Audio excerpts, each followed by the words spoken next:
ஆண்டவர் ஒருபோதும் குறை சொல்லுகிறவர் அல்ல. பிசாசு தான் என்ன செய்யலாம், அந்த ஏவாளை வஞ்சத்ததுனால அவங்க மாறி மாறி என்ன செய்யறாங்க, ஆதாம் ஏவாளை குறை சொல்றான், ஏவாள் சர்ப்பத்தை குறை சொல்ல, இப்படியே போய்கொண்டே இருக்கு. அப்ப நம்முடைய வாழ்க்கையிலையும் நாங்க இன்றைக்கு அநேகர் பார்த்தீங்கன்னா சபை மக்கள் கூடி எப்படி இருக்கிறாங்கன்னா, கிறிஸ்தவங்களா இருந்து கொண்டும் ஒருத்தர் மன்னிக்காதபடிக்கு, அன்பு செலுத்தாதபடிக்கு, இன்னும் குறை சொல்லிக் கொண்டு ஒருத்தர் குற்றம் சாட்டி கொண்டு அவங்க காரணம் சொல்லிக் கொண்டு இருக்கிறாங்க, சாக்கு போக்கு சொல்லிக் கொண்டு இருக்கிறாங்க.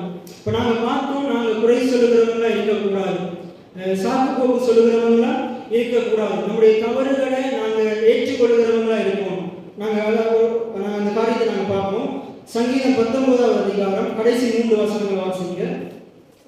சங்கீதம் 19 கடைசி 3 வசனங்கள். சங்கீதம் தன் பிழைகளை உணர்கிறவன் யார்? மறைவான குற்றங்களுக்கு என்னை நீங்களாக்கும், துணிகரமான பாவங்களுக்கு உமது அடியானை விலக்கி. சொல்லப்படுது பாருங்க, தன் பிழைகளை உணர்கிறவன் யார்? இப்ப பாருங்க, ஆதாம் ஏவாளுக்கு ஆண்டவர் என்ன செய்தாரு?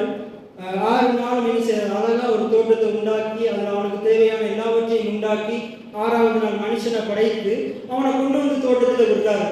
இந்த தோட்டத்தில் விட்டு ஆண்டவர் அவனுக்கு சொல்றாரு, நீ எல்லாவற்றையும் கீழ்ப்படுத்தி என்ன செய்யும், ஆண்டுகோள், எல்லாவற்றையும் கீழ்ப்படுத்தி நீ ஆண்டுகோள் என்று சொல்றாரு.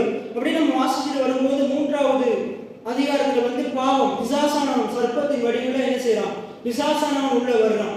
உள்ள வந்து அவன் என்ன செய்யறான், ஏவாளை வஞ்சிக்கிறான்.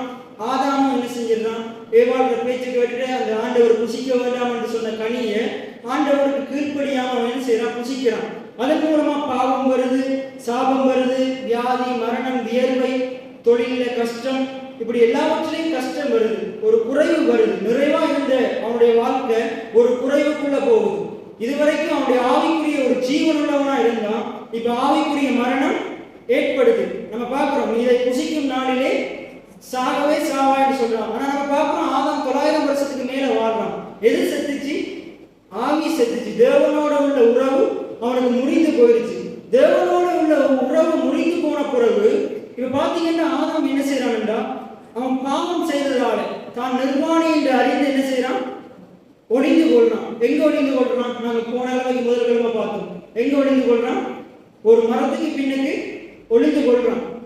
ஒளிந்து கொள்ளும் போது இப்ப தேவன் வர்றார். தேவன் வந்து, ஆதாமே நீ எங்கே இருக்கிறாய்? அவன் என்ன பதில் சொல்றான்? என்ன சொல்றான்? நான் நிர்வாணியா இருப்பதனால் பயந்து ஒளிந்து கொள்கிறேன். நான் இதுக்கு போன கிழமை முதல் கிழமை பார்த்தோம். நிர்வாணியா இருப்பதனால் பயந்து ஒளிந்து கொள்கிறேன். இன்றைக்கு நான் அதை குறித்து சொன்னேன். நிறைய பேர் ஏன் ஒழுங்கா திருவிருந்து எடுக்கிறது கிடையாது, ஆலயத்துக்கு வர்றது கிடையாது. எதனால ஏன் வர்றது கிடையாதுன்றா, அவங்க தங்களுடைய பாவங்களின் நிமித்தம் தாங்க செய்யற பாவங்கள் அவங்களுக்கு பெருசா தெரியுது, தாங்க செய்யற அக்கிரமங்கள் அவங்களுக்கு பெருசா தெரியுது. அதையே அவங்க பார்க்கறதுனால இந்த திருவிருந்து எடுக்கிறதுக்கு நான் பாத்திரன் அல்லன்னு நினைக்கிறாங்க. ஆலயத்துக்குள்ள வர்றதுக்கு நான் பாத்திரன் அல்ல. அதனால நிறைய பேர் பார்த்தீங்கன்னா ஒழுங்கு ஆலயத்துக்கு வர்றது கிடையாது. ஏன்னா நம்முடைய வாழ்க்கையில ஒரு விதத்துல அவங்க பணாசை உள்ளவங்களா இருக்கிறாங்க, ஒரு பெருமை உள்ளவங்களா இருக்கிறாங்க. அது அவங்களுக்கே தெரியும். இன்னைக்கு நாங்க போயிட்டு சொல்ல தேவையில்ல, ஒரு விசுவாசியை பார்த்து சொல்ல தேவையில்ல, நீங்க ஏன் தெரியுமா சேர்ச்சுக்கு வரல, நீங்க பாவம் செய்றீங்க. அவங்களுக்கே தெரியும் நாங்க பாவம் செய்யறோம். அவங்களுக்கே தெரியும் நாங்க ஆண்டவரை ஒழுங்கா தேடாம, ஒழுங்கா ஜெபம் பண்ணாம, வேதம் வாசிக்காம நாங்க நிறைய நேரத்தை எங்களுடைய வேலைகளுக்கு கொடுக்கிறோம், பணத்தை சம்பாதிக்கிறதுக்கு கொடுக்கிறோம், டிவி பார்க்கறதுக்கு கொடுக்கிறோம், இல்லாட்டி நாங்க மதுவுக்கு அடிமையா இருக்கிறோம். இப்படி நிறைய காரியங்கள் அவங்களுக்குள்ள இருக்கிறதால அவங்க பாருங்க, இந்த ஆலயம் மாத்திரமல்ல எந்த கோயிலுக்குள்ளேயும் உட்பிரவேசிக்க மாட்டாங்க. ஒருவேளை அவங்களுக்குள்ள கடவுள் நம்பிக்கை இருக்கும், ஆனா இயேசுதான் உண்மையான ஆண்டவர் என்று இன்றைக்கும் அநேகருக்குள்ள ஒரு சந்தேகம். அநேக விசுவாசியை நான் சொல்றேன், அநேக விசுவாசிக்கு இவர் தான் உண்மையான ஆண்டவர், இவருடைய அக்கிரமத்தை எல்லாம் மன்னிக்கிறவர் என்று இன்னும் ஆண்டவர் மேல சரியான விசுவாசமே இல்லை. அவங்கள பார்த்தீங்கன்னா கோயிலுக்கு வழியை வந்துட்டு இப்படியே கும்பிடு போட்டு என்ன செய்வாங்க, போவாங்க. நீங்க வடிவாக வச்சு பாருங்க, நம்முடைய சிறுத்தப்பு சந்தையில வந்து ஒரு சுருவம் ஒன்று இருக்கு. அவங்க என்ன செய்வாங்க, நிறைய பேர் என்ன செய்வாங்க, பைக்கில் வந்து அதை நிப்பாட்டிட்டு அதில் நான் அநேக ஒரு பஸ் டிரைவர் எனக்கு தெரியும், பேசாத ஒரு பஸ் டிரைவர். அவர் சரியா குடிக்கு அடிமை. அவருடைய மகன் எங்களோட கூட படித்தால்தான். அவங்க சொல்லியிருக்காங்க, ஒரு நாள் கூடி எங்கள் அப்பா கோயிலுக்கு வந்தது கிடையாது. ஆனால் ஒவ்வொரு முறையும் அவர் பஸ்ஸில் போகும்போதெல்லாம் பஸ்ஸை அதில் நிப்பாட்டிட்டு அவர் என்ன செய்வார், அந்த சிறுவத்தை தொட்டு கும்பிட்டுட்டு போவாரு. ஆனால் அவருக்கு என்ன பிரச்சனைடா, அவருடைய குடி அடிமைத்தனத்தின் காரணமாக நான் கோயிலுக்குள்ள போறதுக்கு தகுதியே இல்லை. தன்னுடைய பாவத்தின் நிமித்தம் அவர் எப்படி என்றாருண்டா, இந்த பாவம் மிக பெரியது. வேதம் அப்படித்தான் சொல்லுது, இந்த பாவம் மிக பெரியது. இந்த பாவத்துக்கு அதனாலதான் இந்த பாவத்தை போக்குறதுக்கு ஆதாம போல இன்னொரு மாம்சத்துல வந்த ஒரு ஸ்திரீயினால பிறந்த அது ஆணினுடைய துணையோட பிறந்த ஒரு ஆணின் துணையோட பிறந்த மகனை பிறப்பிக்காம பரிசுத்த ஆவியினால கற்பம் தரிக்கப்பட்டு அவர் தேவனுடைய குமாரனை அனுப்பினார். எத்தனை பேர் ஆணின்னு சொல்றீங்க? இப்ப பாருங்க, ஒரு ஆணினுடைய துணையோட பிறந்தவரா இயேசு வந்திருப்பாரா இருந்தா அவரும் பாவத்தினால் பிறந்திருப்பார். ஆனா இயேசு பரிசுத்த ஆவியினால அவர் என்ன செய்தார்? கற்பம் தரிக்கப்பட்டு பிறந்ததுனால அவர் பாவம் அறியாதவரா இருந்தார். எத்தனை பேர் ஆமீன் சொல்றீங்க? அந்த பாவம் அறியாத ஆண்டவர் நமக்காக பாவமானதுனால இன்னைக்கு நம்மளோட நீதிமான்களை என்ன செய்திருக்கிறாரு? மாற்றி இருக்கிறாரு. அப்ப நாங்க பார்க்கிறோம். இப்ப பாருங்க, அந்த தோட்டத்தில் நடக்கிற காரியத்தை பாருங்க, வடிவம் பார்த்தீங்கன்னா இருந்தா ஆண்டவர் வந்து கேட்கிறாரு, உன்னை நிர்வாணி என்று அறிவித்தவன் யார்?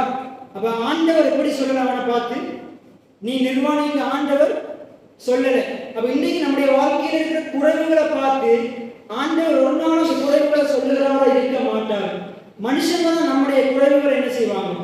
சுட்டி காட்டுவாங்க. நீங்க யோசிச்சு பாருங்க, நிறைய போதவர்கள் கூட இன்னைக்கு பாருங்க சபைகளுக்குள்ள போனா ஜனங்களுடைய குறைகளை சுட்டி காட்டி கொண்டே இருப்பாங்க. அதுக்கு ஏற்ற மாதிரி பைபிள் வசனங்களும் இருக்கும், அதை எடுத்து காட்டுவாங்க. அதுக்கு ஏற்ற மாதிரி வசனங்கள் எடுத்து காட்டுவாங்க. தொடர்ந்து ஒரு மனுஷனை இப்ப பாருங்க, ஒரு புண்ணொன்று வந்துருச்சு. அந்த புண்ணை ஒரே போட்டு நோண்டி கொண்டே இருந்தா என்ன நடக்கும்? புண் ஆறிடுமா? அந்த புண் என்ன செய்யும்? இன்னும் பெருசாகும். அதுல வேதனை இன்னும் அதிகரிக்கும், ரத்தம் வரும்.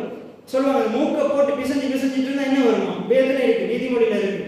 மூக்கை பிசைதல் ரத்தத்தை பிறப்பிக்கும். அதை என்ன செய்யும்? அப்ப நம்ம என்ன செய்யக்கூடாது? நம்முடைய வாழ்க்கையில இன்னைக்கு நம்ம நிறைய காலத்துல தவறுகிறது இங்கதான். நம்முடைய பாவங்களை நாங்க திருப்பி பைபிள் சொல்றது, இரவு பகலும் என்னுடைய வேதத்துக்கு தியானமா இருக்கிற மனுஷன். ஆனா அநேக கிறிஸ்தவங்க எதுல தியானமா இருக்கிறாங்கடா? தன்னுடைய பாவத்துல தியானமா இருக்கிறாங்க. நான் அன்றைக்கு எவ்வளவு பெரிய தவறு செஞ்சேன் தெரியுமா? அப்படியே பாவங்களை அடுக்கிக் கொண்டே போவாங்க. பாருங்க, அநேக குறைவுகளை அடுக்கிக் கொண்டே போவாங்க. இன்னைக்கு அநேக நம்மோட பேசும்போது இன்னைக்கு நம்ம ஒரு நல்ல செயல் செஞ்சிருக்கணும்னு சொல்றதை விட அவங்க தாங்க செஞ்ச அக்கிரமத்தை எல்லாம் சொல்லி காட்டுவாங்க. கடந்த நாள் ரெண்டு நாளைக்கு முன்னுக்கு எங்களோட ஃப்ரெண்ட்ஸோடு நாங்கள் என்ன செய்தோம்? எல்லா பெச்சாக்களும் என்ன செய்தாங்க? கூடி என்ன செய்தாங்க? சமைச்சு சாப்பிட்டாங்க. அப்ப நான் அதில் போயிருக்கேன். அநேகர் என்னோட வந்து கதைச்சாங்க. கதைக்கும் பொழுது இன்றைக்கு அவங்க என்ன சொன்னாங்க, நான் இன்றைக்கு உன்னுடைய பிரசங்கத்தை எல்லாம் கேட்கிறேன், டிக்டாக்ல இந்த இதுல எல்லாம் கேட்கிறேன் அப்படி சொல்லிட்டு அநேக நேரங்களில் நீ முன்னுக்கு இப்படி இருந்த அப்படி இருந்த அப்படி சொன்னாங்க. முன்னுக்கு நீ என்ன செஞ்ச? படிப்புன்னு தெரிஞ்ச நீ என்ன டீச்சராக போறதுன்னு தானே சொன்னேன். என்ன இன்றைக்கு பைக்கை பிடிச்சிட்டு நிற்கிற டீச்சராக இருக்கலாம் தானே? அப்ப பாருங்க, இன்னைக்கு நான் ஒரு நிலைமைக்கு வந்திருக்கிறேன். அதை பார்க்குறாங்க அவங்க. நான் பேசுகிற விதத்தை பார்க்க நிறைய பேர் இதையே சொன்னாங்க, நீ பேசுகிற இந்த வார்த்தைகள் கொஞ்சம் ஆறுதலாக இருக்கு. நான் கோயிலுக்குள்ள போனா அங்க நான் என்ன செய்ய முடியாது, ஒரு அளவுக்கு மேல என்னால் போக முடியாது. ஆனா இன்னைக்கு என்ன நீ சில காரியங்களை சொல்ற அந்த டவுட் எல்லாம் அவங்க கேட்கிறாங்க. நான் பரலோகம் போவேனா, சொர்க்கத்துக்கு போவேனா, அடுத்த பிறகு இருக்கா அப்படின்னு நிறைய டவுட்டுகள்லாம் கேட்டாங்க. இப்போ பாருங்க, இன்னைக்கு முதல் பாருங்க, நம்முடைய வாழ்க்கையில இப்போ நண்பர்களை நீங்க எடுத்துக்கிட்டீங்கன்னா, கடந்த காலத்துல நீங்க பழகின நண்பர்கள் இன்னைக்கு அவங்க வந்து உங்களோட பேசும் பொழுது அதிகமா உங்களுடைய நீங்க எப்படி முன்னேறீங்க, உங்களை பத்தி நல்லதை கதைக்கிறத விட நம்முடைய குறைவுகளை தான் என்ன செய்யறாங்க? அதிகமா கலைக்கிறாங்க. நம்மளும் அதையே கேட்டு நம்மளுடைய பாவத்தை என்ன செய்யறோம்? ஐயோ, நான் அன்றைக்கு அப்படி தவறு செஞ்சுட்டேன், இப்படி தவறு செஞ்சுட்டேன்னு என்று இன்னுமே நம்முடைய பாவங்கள் ஆண்டவர் அண்டையில நாம கிட்டி சேராம ஒரு தடையா இருக்கு. அதனாலதான் தாவீது எழுதுகிறான் 19வது சங்கீதத்துல, தன்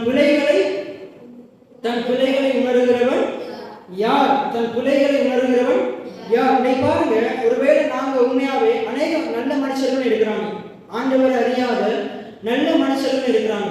அவங்க ஒருவேளை வெளியில பாவம் செய்யாம இருக்கலாம், ஆனா இருதயத்துல பாவம் குடிகொண்டிருக்கின்ற வேதம் சொல்லுது. நான் பாவம் செய்யவில்லை என்போமானால் நம்மை நாமே வஞ்சிக்கிறவர்களா இருக்கும். எல்லாவற்றையும் என்ன இருக்கு? எல்லா மனுஷனுக்குள்ளே என்ன இருக்கு? பாவம் இருக்கு.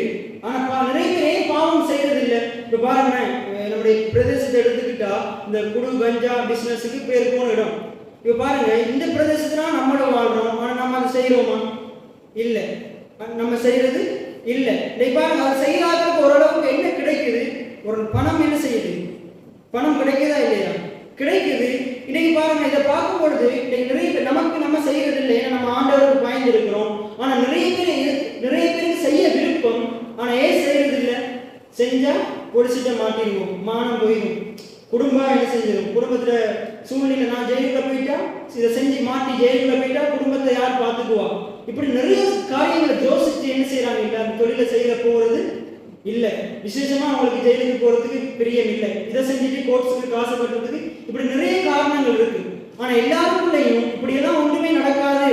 நீ கடத்தினா ஜெயிலுக்குள்ள போக மாட்ட, நீ கடத்தினா உங்களுடைய குடும்பத்துக்கு கெட்ட பேர் வராது, எல்லாம் செய்யறாங்க தானே விட்டுருவாங்க, இப்படி ஒரு எண்ணத்தோடு ஒரு மனசு இருப்பானா இருந்தா அவன் எப்படிப்பட்ட பரிசுத்தமானா இருந்தாலும் காசுக்காக என்னத்தை செய்வான், இந்த பிசினஸுக்குள்ள என்ன செய்வான். அப்போ நிறைய பேருக்கு இருதயத்துக்குள்ள என்ன இருக்கு, இப்படி செஞ்சு பணத்தை சம்பாதிச்சிருவோம்னு ஒரு ஆசை இருக்கு. ஆனா ஏன் செய்யறது இல்லை? வெளிப்பிரகாரமான சூழ்நிலைகளை குடும்பத்தை யோசிக்கிறாங்க. சமூகத்துல நாங்க வாழணும், ஒரு நல்ல பேரோட வாழணும், மானத்தோடு வாழணும் அப்படின்னு அவங்க யோசிக்கிறாங்க.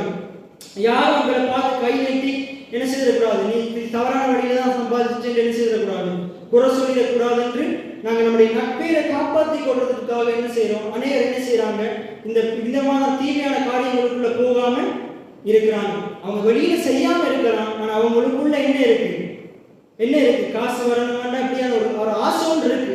உண்மையா பொய்யா? இன்னைக்கு நமக்குள்ளே யோசிச்சு பாருங்களேன். இன்னைக்கு நிறைய பேர் என்ன செய்யறாங்க, திருடுறாங்க, நிறைய காரியங்கள் பைபிள்ல சொல்லப்பட்ட பாவங்கள் எல்லாம் அநேகர் நம்முடைய வாழ்க்கையில கூட இருக்கு. ஆனா நாங்க ஏன் தைரியமா செய்யறீங்கன்றா நாங்க ஆண்டவருக்கு பயப்படுறோம். எத்தனை பேர் ஆண்டவர் சொல்றீங்க? அது மாத்திரம் நம்ம ஆண்டவருக்கு மாத்திரமல்ல, அநேகர் சமூகத்துக்கு பயப்படுறாங்க, மனுஷனுக்கு பயப்படுறாங்க, போதவருக்கு பயப்படுறாங்க. ஏன் போதவருக்கு பயப்படுறாங்க? நிறைய பெற்றோர்கள் என்ன பயப்படுறாங்கடா. நிறைய பெற்றோர் நான் அவதானிச்சிருக்கிறேன், பாஸ்டர் சில அறிவியலை கொடுக்கும் பொழுது இல்ல பாஸ்டர் என்ன பொருள் செய்யலை நிரூபிச்சிருக்கிறாங்க, கொண்டு நிரூபிச்சிருக்கிறாங்க. ஏன் யாருக்குமே விருப்பம் இல்லை, ஒரு சபைக்கு முன்னுக்கு அநேக மக்களுக்கு முன்னுக்கு நாங்கள் தலை முடிந்து போக கூடாது. எத்தனை பேர் ஆண்டவன் சொன்னீங்க? அதான் ஆண்டவருக்கு விருப்பம். ஆண்டுடைய பிள்ளைகள் சபையிலையும் சரி, சமூகத்திலையும் சரி, மக்கள் மத்தியிலையும் சரி, அது பாடசாலையா இருக்கலாம், வேலை செய்கிற ஸ்தலமா இருக்கலாம், எந்த இடத்துலையும் அவரை நம்பி வாழ்கிற பிள்ளைகள், ஆண்டவருடைய வசனத்தின்படி வாழ்கிற பிள்ளைகள் வெட்கப்பட்டு போகக்கூடாது. எத்தனை பேர் ஆண்டவன் சொல்றீங்க? தன் பிள்ளைகளை உணர்கிறவன் யார்? ஒருவேளை இன்றைக்கு நீங்க யோசிக்கலாம், நான் தான் வெளியில பாவம் செய்யறது இல்லையே, நான் தூஷணம் பேசுறது இல்லையே, மற்றவனை குறித்து குறை பேசுறது இல்லையே, நான் பயப்படுகிறது இல்லையே, நான் ஜெபம் பண்றேனே, நான் சரியா ஆண்டவருக்கு தசமமாக கொடுக்குறேனே, உபவாசம் இருக்கிறேனே, இப்படியெல்லாம் நீங்க செய்யலாம், நற்கிரியைகளை செய்யலாம். இன்றைக்கு நான் ஆண்டவருக்கான இதை செய்யறேன், அதை செய்யறேன், ஜெபத்துக்கெல்லாம் ஒழுங்கா வர்றேன், ஆலயத்துக்கு ஒழுங்கா வர்றேன், இதெல்லாம் நீங்க சரி ஓகே செய்யலாம். ஆனா நீங்க யாருமே சொல்ல முடியாது நான் இருதயத்துக்குள்ள பாவ எண்ணங்கள் இல்லை, இருதயத்துக்குள்ள இச்சை இல்லை. நம்ம எல்லாருக்குள்ள என்ன இருக்கு? பாவங்கள் இருக்கு, உள்ள இருக்கு, இச்சைகள் இருக்கு. அதை யாருமே மறக்க முடியாது. ஏனென்றால் ஆதியில அந்த மனுஷனுக்குள்ள பாவம் வந்ததுனால அது அந்த பாவம் நமக்குள்ள வந்து என்ன செய்ய வச்சது? பாவத்தை பிறப்பிக்க வச்சது. இன்னைக்கு நமக்குள்ள பாவம் இருக்கு. நிறைய நேரங்கள்ல பாருங்க, நம்முடைய பலவீனங்கள் என்ன செய்ய வைக்குது? இன்றைக்கு ஒரு நாள் தூங்கினா பரவாயில்ல, சேர்ச்சிக்கு போகலாட்டி இன்றைக்கு கொஞ்ச நேரம் தூங்குவோம். அந்த பலவீனம் எங்கே இருந்து வருது? நம்முடைய மாம்ச பலவீனம் என்ன செய்யுது? நம்முடைய ஆவியை அடக்க பார்க்குது. அதான் வேதம் சொல்லுது, மாம்சம் ஆவிக்கு விரோதமாகவும் ஆவி மாம்சத்துக்கு விரோதமாகவும் இச்சிக்கிறது.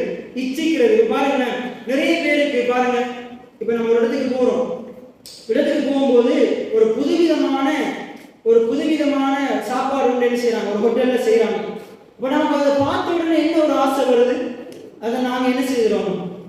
வாங்கி உதாரணத்துக்கு சொல்லுவோமே, இப்ப இந்த தம்பி என்ன செய்யறாரு, வளமையா ஒரு டொபி வாங்குவார், கடைக்கு போறாரு, வளமையா அவருக்கு பிடிச்ச டொபின்னு வாங்குவார். இப்ப அம்மா என்ன செஞ்சுட்டாங்க, மாமா வாங்கிட்டு மாதிரி காசு கொடுத்துட்டாங்க, வளமையா இந்த மிச்சம் 20 ரூபாய்க்கு நீ என்ன செய்யும், உனக்கு பிடிச்ச டொபியை என்ன செஞ்சுட்டு வாங்கிட்டு வா. இப்ப இவர் போறாரு, போகும்பொழுது வளமையா வாங்குற டொபியை விட இவருக்கு வித்தியாசம் ஒரு அழகான டொபி ஒன்று இருக்கு. இப்ப இவர் அதன் மேல் என்ன செய்யறாரு? இச்சைக்கிறாரு, அதன் மேல ஒரு விருப்பம் கொள்றாரு. இப்ப அவர் எதை வாங்குறாரு? அதை இச்சித்து வாங்குறாரு. இது தவறு அல்ல, ஆனா அவர் சொல்ல முடியாது எனக்கு அது விருப்பம் இல்லைன்னு. அவருக்குள்ள என்ன வந்துருச்சு? அதை பார்த்த உடனே ஒரு இச்சை வந்துருச்சு. இதே போல ஒரு சம்பவம் வேதத்தில் இருக்கு. ஒரு ஐஸ்வர்யம் உள்ள வாலிபன் என்ன செய்யறான்? ஆண்டவரே, நான் நித்திய ஜீவன சுதந்திரிக்க நான் என்ன செய்ய வேண்டும் என்று கேட்கிறான். ஆண்டவர் என்ன சொல்றாரு? நீ உன்கிட்ட இருக்கிற எல்லாவற்றையும் வித்து ஏழைகளுக்கு கொடு. அதுக்கு முன்னுக்கு சொல்றாரு, மோசே உனக்கு சொல்லியிருக்கிறாரு தானே. மோசே என்ன சொல்லியிருக்கிறாரு? அந்த 10 கட்டளையெல்லாம் சொல்லியிருக்கிறாரு. அவன் என்ன சொல்றான்? நான் எல்லாவற்றையும் சிறு வயது முதல் கடைபிடிக்கிறேன். சிறுவயது முதல் கடைபிடிக்கிறேன். அப்ப ஆண்டு கேட்கிறாரா, நீ சிறுவயது முதல் கடைபிடிக்கிறியா? அப்ப நான் சொல்றது செய் பார்ப்போம் அப்படின்னு சொல்றாரு. உன்னுடைய இருக்கிற எல்லாவற்றையும் விற்று தரித்திரருக்கு கொடு.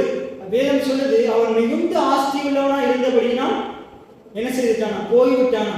அப்ப ஆண்டவர் அவனுக்கு என்ன செஞ்சிட்டாரு, எடுத்து காட்டுறாரு. வேத முதலாவது கற்பனை என்னது? முதலாவது கட்டளை சொல்லுவாங்க, என்னையன்றி உனக்கு வேறு தேவர்கள் உண்டாயிருக்க வேண்டாம். அப்ப முதலாவது கட்டளை என்னது? அவரை தவிர வேறொரு தெய்வம் இருக்க கூடாது. இப்ப பாருங்க, ஆண்டவரை விட அவனுக்கு எது முக்கியமா போயிருச்சு? அவனுடைய ஐஸ்வர்யம் முக்கியமா? அப்ப ஆண்டவர் எடுத்து காட்டுறாரு, இப்ப உனக்கு எது முக்கியமா இருக்கு? உன்னுடைய பணம் தான் முக்கியமா இருக்கு. நான் உனக்கு ஆண்டவரா இல்லை. இப்ப நீ எதை ஆண்டவராக்கி வச்சிருக்கிற? உன்னுடைய பணத்தை, ஐஸ்வர்யத்தை ஆண்டவராக்கி வச்சிருக்கிற. அப்ப அவன் என்ன செய்யல? அவன் சொன்னது சரியா? நான் சிறுவயதில் கை கொள்ளுகிறேன் என்று ஆண்டவர் எடுத்து காட்டுறாரு. இன்னைக்கு உனக்கு தெய்வமா ஐஸ்வர்யம் இருக்கு. நீ என்னைய ஆண்டவரா நீ நினைப்பியா இருந்தா இந்த ஐஸ்வர்யத்தை நீ தூக்கி எறிஞ்சிருப்ப. இவைகள் எல்லாவற்றையும் கொடுக்கிறவர் நான். அத்தனை பேர் ஆமென் சொல்றீங்க. இந்த ஐஸ்வர்யத்தை சம்பாதிக்கிறதுக்கு பலனை கொடுத்ததே நான் தான். அந்த உணர்வு அவனுக்கு இல்லாததால உபாகமம் 8:12 சொல்லுது, ஆண்டுடைய கிருபையை நினைப்பாயாக, நானே ஐஸ்வர்யத்தை சம்பாதிக்கிறதுக்கு பலனை உண்டு பண்ணுகிறவனா இருக்கிறேன். அப்ப பாருங்க, அவனுடைய நம்பிக்கை கர்த்தர் மேல அல்ல, அவனுடைய நம்பிக்கை எதன் மேல இருக்கு? ஐஸ்வர்யத்தின் மேல இருக்கு. அதான் வேதம் சொல்லுது, பண ஆசை எல்லா தீமைக்கும் வேற இருக்கு. சிலர் அதை இச்சித்து விசுவாசத்தை விட்டு வழி விலகி போயிடுறாங்க. மிகவும் நாங்கள் எச்சரிக்கையுள்ளவங்களா இருக்கோம். நம்முடைய விசுவாச வாழ்க்கையில, கிறிஸ்துவ வாழ்க்கையில நிச்சயமா நம்ம ஆண்டவரை சார்ந்து இருக்கும் போது நாளுக்கு நாள் ஆண்டவர் நம்மளை உயரங்களுக்குள்ள கொண்டு போவார். எத்தனை பேர் ஆமென் சொல்றீங்க? நாளுக்கு நாள் கிறிஸ்துவ ஆண்டவருக்கு உண்மையா இருக்கும் பொழுது, கர்த்தருக்கு பயந்து இருக்கும் பொழுது ஆண்டவர் நிச்சயமா நம்மளை உயர்த்துவார். நிச்சயமா உயர்த்துவார். எல்லாவற்றையும் ஒரு உயர்வை கட்டளையிடுவார். ஆனா நிறைய பேர் என்ன செஞ்சிடுறது? ஆண்டவர் உயரத்துக்குள்ள கொண்டு போகும் பொழுது ஆண்டவரை தேடாம பணத்தை தேடிக்கொண்டிருக்கிறாங்க. ஆண்டவருக்குரிய காரியங்களை செய்யாம தங்களுடைய காரியங்களை செய்து கொண்டிருக்கிறாங்க. கர்த்தரை நம்பி வாழாம பணத்தை நம்பி வாழ்ந்து கொண்டிருக்கிறாங்க. ஆண்டவருக்கு கொடுக்க வேண்டிய நேரத்தை கொடுப்பது கிடையாது, ஜெபிப்பது கிடையாது, ஆலயத்துக்கு ஒழுங்கா போவது கிடையாது, கேட்டா பிஸி ஆகிடுறாங்க. அப்ப மிகவும் எச்சரிக்கையுள்ளவங்களா இருக்கும். நாங்க கர்த்தருக்கு காத்திருக்கும் பொழுது அவர் பலனை தருவாரு. அந்த பலத்தினால நம்ம ஐஸ்வர்யத்தை சம்பாதிக்க முடியும். அந்த ஐஸ்வர்யத்தை சம்பாதிக்க ஆண்டவர் என்ன சொல்றாரோ அதைத்தான் செய்யணும். பாருங்க, அவனுக்கு மிகுந்த ஆஸ்தி உள்ளவனா இருந்தபடினா அவன் என்ன செஞ்சுட்டான்? போய்விட்டான் என்று வேதம் சொல்லுது. அப்ப ஒருவேளை இன்னைக்கு உங்களுக்கு குறைவு இருக்கலாம். நீங்க ஆண்டவரை நீங்க தேடுங்க, நிச்சயம் ஆண்டவர்களை நிறைவுள்ளவங்க மாற்றுவாங்க. எத்தனை பேர் ஆமென் சொல்றீங்க? அதே நேரத்தில் நிறைவெல்லாம் வந்துடக்கூடாது. ஆண்டவரை மறந்துடாதீங்க. ஆண்டவருக்கு கொடுக்க வேண்டிய கணத்தை கொடுத்து கொண்டே இருங்க. ஜெபிக்கிற நேரத்தை அதிகமாக்குங்க, வேதத்தை வாசிக்கிறது அதிகமாக்குங்க, பிரசங்கத்தை கேட்கறது அதிகமாக்குங்க. கூட்டங்கள்ல இன்னும் என்ன செய்யுங்க? உற்சாகத்தோட கலந்து கொள்ளுங்க. மனுஷரை பார்த்து வாழாதீங்க, மற்றவர்கள் வரலைன்னு பார்க்காதீங்க. நான் என்னுடைய ஆண்டவரை நான் ஆராதிக்க போறேன். மனுஷனும் முகத்தை பார்க்கிறான், தேவன் உள்ளான இருதயத்தை ஆராய்ந்து அறிகிறவரா இருக்கிறார். அப்ப பாருங்க, தன் பிள்ளைகளை உணர்கிறவர் யார்? அது அடுத்த வசனத்தை வாசிங்க. நம்முடைய அடியேனை விலக்கி காரணம். நாங்கள் தினந்தோறும் அறிக்கை செய்யணும், ஆண்டவரே என்னுடைய பிள்ளைகளை நான் உணர்றேன், என்னுடைய துணிகரமான பாவங்களுக்கு என்னை விலக்கி காத்திரம். ஆண்டுடைய பலம் இல்லாம நாங்கள் பாவத்தை மேற்கொள்ள முடியாது. ஆவியானுடைய துணை இல்லாம பாவத்தை மேற்கொண்டு வாழ முடியாது. பிசாசை ஜெயிக்க முடியாது. ஆண்டவரே அவருடைய நாமத்தை பற்றி விசுவாசத்தை கொடுத்திருக்கிறாரு. எதனால நமக்குள்ள பரிசுத்த ஆவியானவரை தந்திருக்கிறாரு? நமக்கு உதவி செய்யும்படியாக. எத்தனை பேர் ஆமென் சொல்றீங்க? எதற்கு நமக்கு தேவதூதனுடைய பாதுகாப்பை தந்திருக்கிறாரு? சில நேரங்கள்ல நமக்கு பலவீனம் வந்துடுது, சில நேரங்கள்ல நமக்கு குறைவு வந்துடுது. அந்த பலவீன மத்தியிலே, அந்த குறைவுகள் மத்தியிலே நமக்கு உதவி செய்வதற்கு நமக்கு பரிசுத்த ஆவியானவர் இருக்கிறார், தேற்றரவாளன் இருக்கிறார். எத்தனை பேர் ஆமென் சொல்றீங்க? அது மாத்திரமல்லாம ஜீவனுள்ள வசனத்தை ஆண்டவர் நமக்கு கொடுத்திருக்கிறார். எத்தனை பேர் ஆமென் சொல்றீங்க? அப்ப பாருங்க, நம்முடைய பாவங்களை நாம் உணர்கிறவங்களா இருக்கோம். இப்ப நாங்க திருப்பி கொள்வோம். கொலோசியர் 2வது அதிகாரம் 12வது வசனத்துல இருந்து. கொலோசியர் 2:12. ஞானஸ்தானத்தினாலே அவரோடு கூட அடக்கம் பண்ணப்பட்டவர்களாகவும் அதிலே அவரை மரித்தோரிலிருந்து எழுப்பின தேவனுடைய செயலின் மேலுள்ள விசுவாசத்தினாலே. எல்லாம் சொல்லுங்க, தேவனுடைய செயலின் மேலுள்ள விசுவாசம். ரைட். இப்ப பாருங்க, அது யாருடைய செய்யலாம்? தேவனுடைய, அதாவது கிரியை. எல்லாம் சொல்லுங்க, கிரியை. நம்ம கிரியையினால ரட்சிக்கப்பட்டோமா, கிருபையினால ரட்சிக்கப்பட்டோமா? கிருபையினால ரட்சிக்கப்பட்டோம். கிருபையினால ரட்சிக்கப்பட்டோம். இப்ப நமக்கு தெரியும், கிரியைன்னா நம்ம செய்யற செயல். கிரியைன்னா நம்ம செய்யற செயல், சுயநீதி என்று சொல்லுவாங்க. கிருபை என்றால் தேவன் செய்த செயல். இதற்கு ராமன் சொல்றீங்க. எபேசியர் 2:8 சொல்லுது, கிருபையினால விசுவாசத்தை கொண்டு ரட்சிக்கப்பட்டீர்கள், இது உங்களால் உண்டானதல்ல, இது தேவனுடைய ஈவு. இப்ப பாருங்க, ஆதியாகமத்திலே நீங்க பாத்தீங்கன்னா வேதம் முழுக்க தேவனுடைய கிருபையை வலியுறுத்துது. தேவனுடைய கிருபையை வலியுறுத்துது. கொஞ்சம் நீங்க இப்ப மதம் என்ன செய்யும்? நம்முடைய கிரியைகளை வலியுறுத்தும். மதம் என்ன செய்யும்? நீ அதை செய்யணும், நீ இதை செய்யணும், உன்னுடைய பாவம் மன்னிக்கப்படணுமா, நீ இதெல்லாம் செய், இத்தனை பரிகாரம் பண்ணு, இத்தனை தடவை இந்த சிவமானையை சொல்லு, 108 தேங்காயை விட, நீ கோயில் கோயிலா ஏறு, முழங்கால் படிட்டு நட. இப்படி என்ன செய்யும்? நம்முடைய கிரியைகளை சொல்லும். நம்ம கிரியை செஞ்சாதான் அதுக்கு ஒரு என்ன கிடைக்கும்? ஆண்டவர் மன்னிப்பார். அது வேதம் சொல்லுது, நம்முடைய கிரியையினால் நம்ம ஏதாச்சும் சம்பாதிச்சா அது கிருபை எனப்படாமல் கூலி எனப்படும். எப்படிப்படுமா? கூலி எனப்படும். இதை பாருங்க, நம்ம வேலை செய்யறோம், அதுக்கு கூலி கிடைக்குது. நம்முடைய வேலையை நம்ம வேலை செஞ்சாதான் என்ன கிடைக்கும்? கூலி கிடைக்கும். ஆனா நம்ம வேலை செஞ்சா கூலி கிடைக்கும், அது கிருபை எனப்படாது. நமக்காக ஆண்டவர் எல்லாவற்றையும் செய்து கொடுத்திருக்கிறார், அதுதான் கிருபை. உதாரணத்துக்கு உங்களை விளங்குற மாதிரி சொல்றேன். இன்னைக்கு பாருங்க, இந்த நம்ம அந்த அபி இருக்கிறாரு.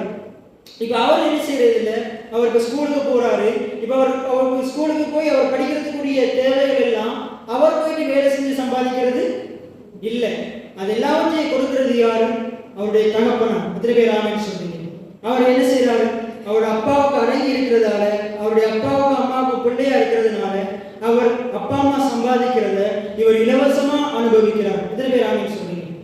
அதே போலதான் நாங்கள் சிலுவையில ஆண்டவர் நமக்காக எல்லா கிரயத்தையும் செலுத்தி முடித்துட்டார். எத்தனை பேர் ஆமென் சொல்றீங்க? இது இன்னொரு இது நம்ம கடந்த நாட்களே நம்ம இதை பத்தி படிச்சோம். 1 சாமுவேல் 17வது அதிகாரம், 1 சாமுவேல் 17வது அதிகாரத்துல பார்த்தோம். நாங்க பெலிஸ்தருக்கு விரோதமாக அங்க இஸ்ரவேல் ஜனங்கள் என்ன செய்யறாங்க? யுத்தம் செய்து கொண்டிருக்கிறாங்க. அப்ப பாத்தீங்கன்னா ராஜா சவுலும் இஸ்ரவேலரும் என்ன செய்யறாங்கன்னா கோலியாத்துக்கு பயந்து என்ன செய்யறாங்க?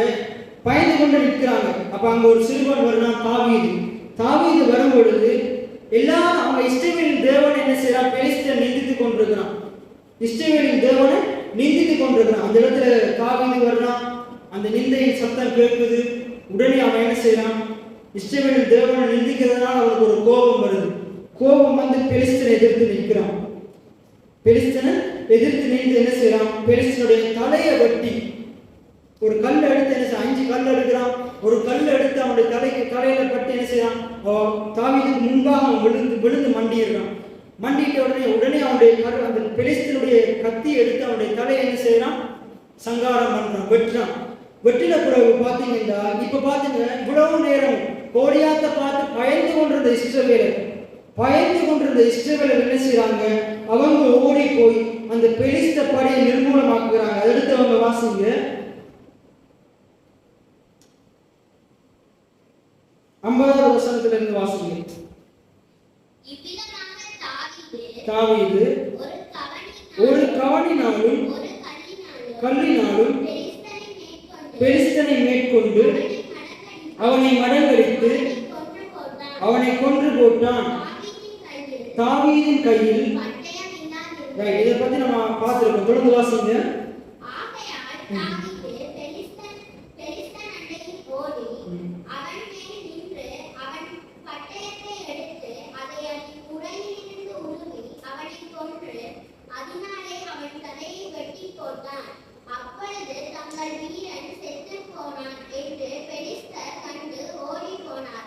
பாருங்க, இவ்வளவு நேரமும் பெலிஸ்தர் எப்படி தைரியமா இருந்தாங்க? அந்த கோலியாத் முன்னுக்கு நின்றதால தைரியமா இருந்தாங்க. அந்த கோலியாத் நின்றதால தைரியமா இருந்தாங்க. இவ்வளவு நேரமும் சவுல் என்ற ராஜா இருந்தும் அங்க இருக்கிற இஸ்ரவேலர் எப்படி இல்லை? தைரியமா இல்லை. மாறாக எப்படி இருந்தாங்க? அந்த பெலிஸ்தனுக்கு பயந்து கொண்டிருந்தாங்க. ஆனா இங்க ஒரு சிறுவன் தாவீது வருகிறான். அவன் தைரியமா என்ன செய்யறான்? கோலியாத்தை நிர்மூலமாக்குகிறான், சங்காரமாக்குகிறான். ஓடி அவனுடைய கையில பட்டயம் இல்லை, ஒரு சின்ன கல்லு தான் இருந்துச்சு. அந்த சின்ன கல்லினாலும் கவனினாலும் என்ன செய்யறான்? அந்த கோலியாத்தை மேற்கொள்றான். இப்ப அவனுடைய கையில பட்டயம் இல்லை, ஓடி போய் என்ன செய்யறான், அந்த பெலிஸ்தண்ட பட்டயத்தை எடுத்து அவனுடைய தலையை வெட்டி என்ன செய்யறான், தலையை வெட்டின உடனே இப்ப பாத்தீங்கன்னா தலையை அவன் வெட்டி போட்டான். அப்பொழுது தங்கள் வீரன் செத்து போனான் என்று பெலிஸ்தர் கண்டு ஓடி. அப்ப இவ்வளவு நேரமும் பெலிஸ்தருக்கு எப்படி தைரியம் வந்துச்சு, கோலியாத்து நிமித்தம் தைரியம் வந்துச்சு. இப்ப கோலியாத்து செத்தோனே அவங்களுக்கு என்ன வந்துருச்சு, பயம் வந்துருச்சு. பயம் வந்தாலும் அவங்க என்ன செய்யறாங்க, ஓடி போறாங்க. அப்படியே நீங்க கீழே வாசிச்சீங்கன்னா, அப்பொழுது இஸ்ரவேலரும் யூதா மனுஷரும் எழும்பி ஆர்ப்பரித்து பள்ளத்தாக்கின் எல்லை மட்டும் எக்ரோனின் வாசல் மட்டும் பெலிஸ்தரை துரத்தினார்கள். சாராயிமின் வழியிலும் காத் பட்டணம் மட்டும் எக்ரோன் பட்டணம் மட்டும் பெலிஸ்தரை வெட்டுண்டு விழுந்தார்கள்.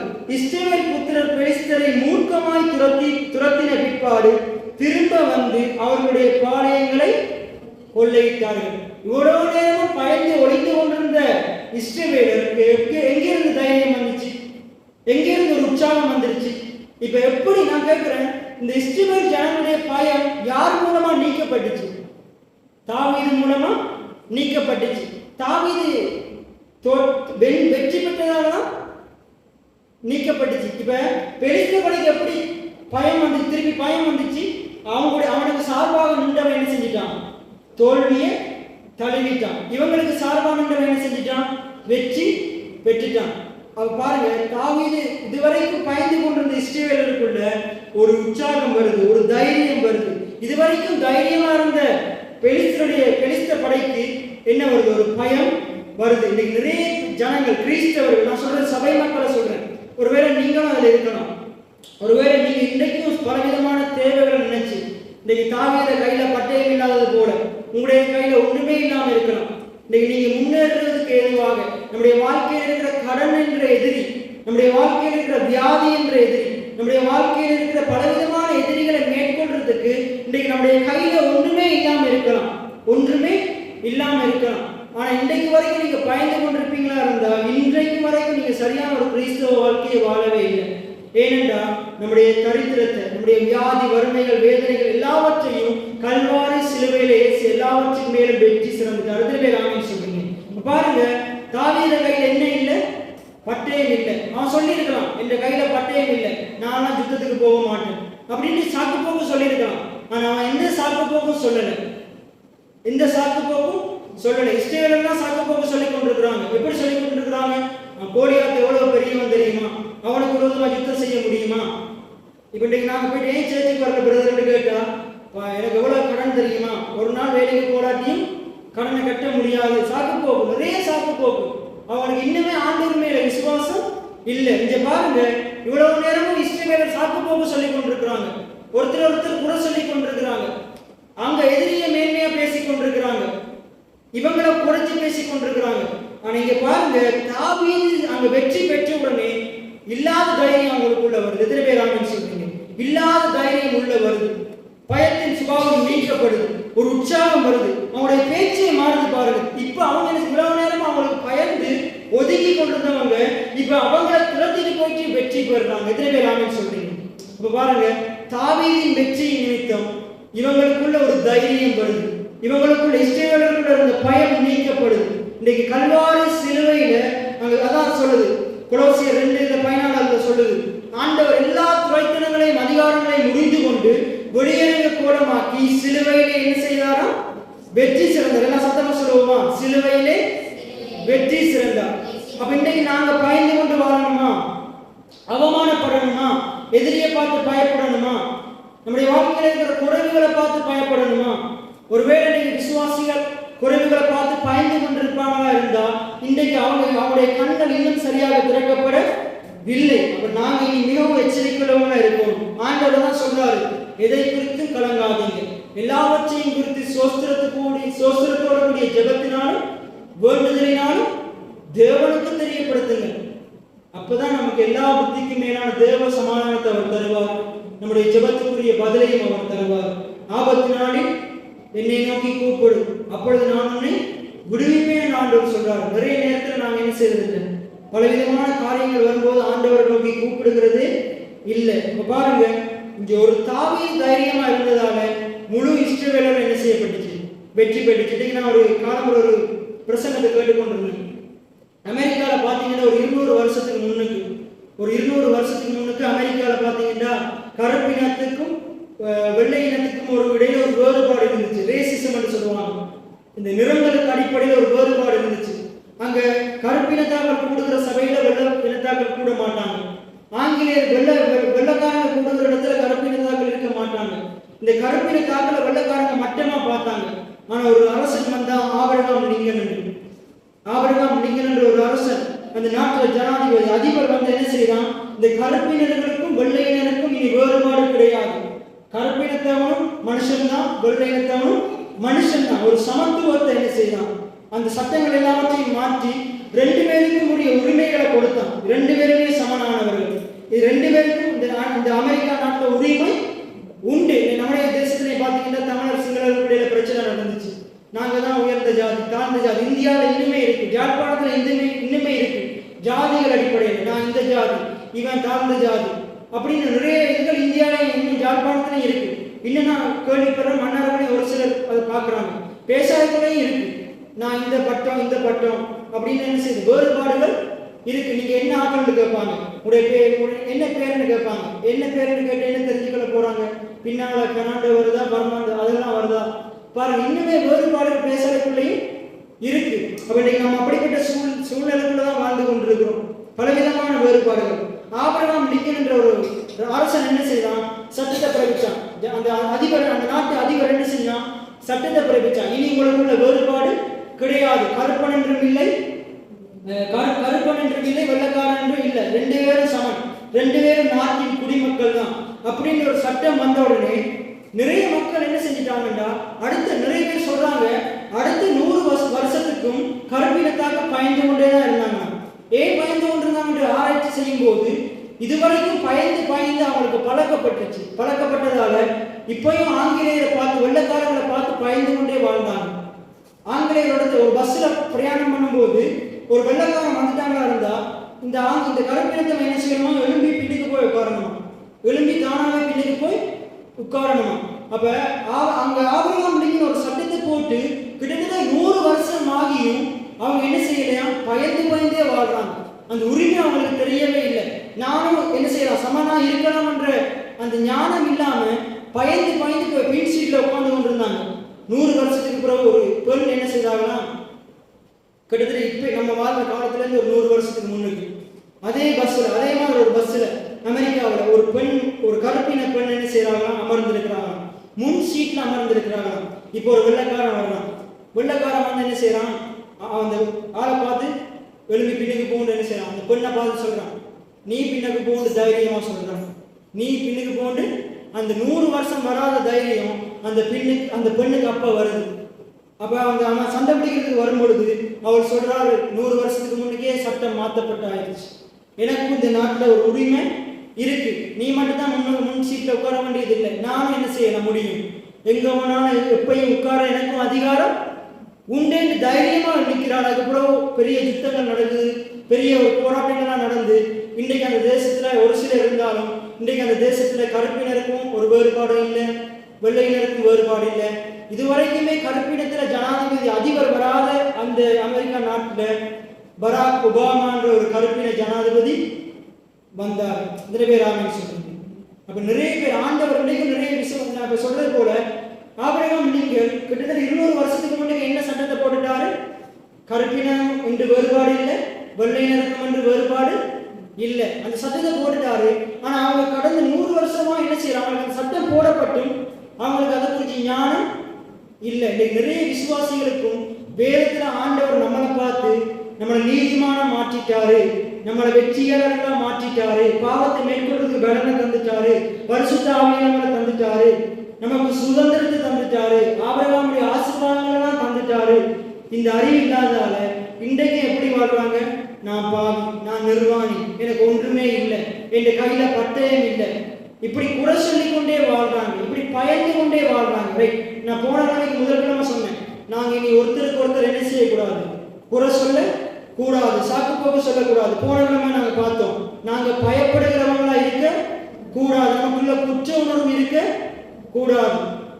அப்ப இன்றைக்கு நாங்க பார்த்தோம், தாவீது அங்க என்ன செய்தான், பெலிஸ்தனை கோலியாத்தை மேற்கொண்டதுக்கு பிறகு அங்க முழு இஸ்ரவேலுக்குள்ளே ஒரு தைரியம் வருது. இன்றைக்கு நம்முடைய தாவீதாகிய இயேசு கிறிஸ்து, நம்முடைய தாவீதின் குமாரனாகிய இயேசு கிறிஸ்து கல்வாரி சிலுவையில எல்லா துரைத்தனங்களையும் எல்லா அதிகாரங்களையும் அவர் எல்லாவற்றையும் நிர்மூலமாக்கி அவர் சிலுவையில வெற்றி சிறந்தார். சொல்லுங்க. அப்ப இன்றைக்கு நாங்க பயப்பட வேண்டிய அவசியம் இல்லை. நாங்க தோல்வியில வாழ வேண்டிய அவசியம் அல்ல. நாங்க எடுத்துக்கொள்வோம் கொலோசியர் 2 அதுல வாசிங்க. தொடர்ந்து கொலோசியர் 2:12 வாசிங்க. ஞானஸ்நானத்திலே அவரோட கூட எப்ப நம்ம ஆண்டவரை விசுவாசிச்சு ஆண்டவரை நாவினால் அறிக்கை செஞ்சு இருதயத்தில் விசுவாசிச்சோமோ, நாவினால் அறிக்கை செஞ்சு இருதயத்தில் விசுவாசிச்சோமோ அப்பவே நாங்க ரட்சிக்கப்பட்டுட்டோம். அந்த ரட்சிக்கப்பட்ட உடனே இப்ப நான் சொல்றது தண்ணிக்குள்ள முக்கி எடுக்கிறது இல்லை. உண்மையான ஞானஸ்தானம் என்னண்டா தண்ணிக்குள்ள அமர்த்தி எடுக்கிறது அடையாளம் தான். நிறைய பேர் நினைக்கிறாங்க அதுதான் உண்மையான ஞானஸ்தானம். எது ஞானஸ்தானம்? தண்ணீர் மூழ்கி ஞானஸ்தானம், அது அடையாளம். உண்மையான ஞானஸ்தானம் என்னண்டா ஒரு நபர் இப்ப ஒருவேளை அது எந்த வயதினராக இருக்கலாம். நிறைய பேர் நினைக்கிறாங்க 16 வயசுக்கு மேல ஞானஸ்தானம் எடுக்கணும். நானும் அப்படித்தான் முதல்ல நினைச்சிட்டு இருந்தேன். அது உண்மையான ஞானஸ்தானம் அல்ல. எப்போ ஒருத்தனுக்கு சரியான ஆண்டவரை இயேசு கிறிஸ்து எனக்காக இந்த உலகத்துக்குள்ள வந்தார், எனக்காக மாம்ச ரூபம் எடுத்து அடிமையின் ரூபம் எடுத்து இந்த உலகத்துக்குள்ள வந்தார், எனக்காக அந்த உலகத்தில பாடுகள் அனுபவிச்சார், எனக்காக அவர் கல்வாரி சிலுவை ஏற்றுக்கொண்டார், அடக்கம் பண்ணப்பட்டார், எனக்காக உயிர் தெழுந்தார் என்று எப்போ ஒரு நபர் விசுவாசிக்கிறானோ அப்ப அவன் ரட்சிக்கப்படுறான். அப்ப அவன் உண்மையான ஞானஸ்தானத்தை பெற்றுக் கொள்கிறான். எதிரே பேராமன்னு சொன்னீங்க. நிறைய பேர் ஞானஸ்தானம் எடுக்கிறாங்க, இந்த அறிவு இல்லாமல் எடுக்கிறாங்க. நானும் ஞானஸ்தானம் எடுக்கும்போது அன்று பாஸ்டே எனக்கு ஞானஸ்தானம் தந்த பாஸ்டே நான் சொல்லியிருக்கிறேன், பாஸ்டர் நீங்க ஞானஸ்தானம் தரும்போது எனக்கு நீங்க இதெல்லாம் சொல்லித்தரேன். நீங்க எனக்கு ஞானஸ்தானம் தரும்போது நான் உண்மையா ஞானஸ்தானம் எடுக்கவே இல்லை, சும்மா தண்ணிக்குள்ள அமர்த்தி எடுத்தீங்க. எனக்கு இதை பத்தின அறிவை நீங்க சரியா சொல்லி எனக்கு ஞானஸ்தானம் தந்த பாஸ்டே நான் சொல்லியிருக்கிறேன். இன்னைக்கு நிறைய பேர் இப்படித்தான் ஞானஸ்தானம் எடுக்கிறாங்க. இன்னைக்கு நிறைய சபையில் இருக்கிற ஜனங்களும் இன்னுமே சரியான ஞானஸ்தானத்தை பெற்றுக்கொள்ளவே இல்லை. உண்மையான ஞானஸ்தானம் என்னண்டா நாங்கள் தண்ணீரை முழுக்கிறதுக்கு முன்னுக்கு எப்போ ஆண்டவரை நாங்கள் நம்முடைய உள்ளத்துக்குள்ள ஏற்றுக்கொண்டு இவர் எனக்காக இந்த உலகத்துக்குள்ள வந்தார், எனக்காக பாடுகள் அனுபவித்தார், எனக்காக மரித்தார், அடக்கம் பண்ணப்பட்டார், எனக்காக உயிரோடு கூட எழுந்தார், எனக்காக நீங்க பிதாவின் வலது வருஷத்துல உட்கார்ந்து சொன்னீங்க. இது எப்போ ஒரு நாவு அறிக்கை செஞ்சு எப்போ அந்த இருதயம் விசுவாசிக்கிறோ அப்பதான் அந்த இருதயத்தையுடைய மனுஷன் ரட்சிக்கப்படுறான், உண்மையான ஞானஸ்தானத்தை பெற்றுக் கொள்கிறான். எத்தனை பேர் ஆமென் சொல்றீங்க? அப்ப இதுதான் உண்மையான ஞானஸ்தானம். தொடர்ந்து வாசிங்க.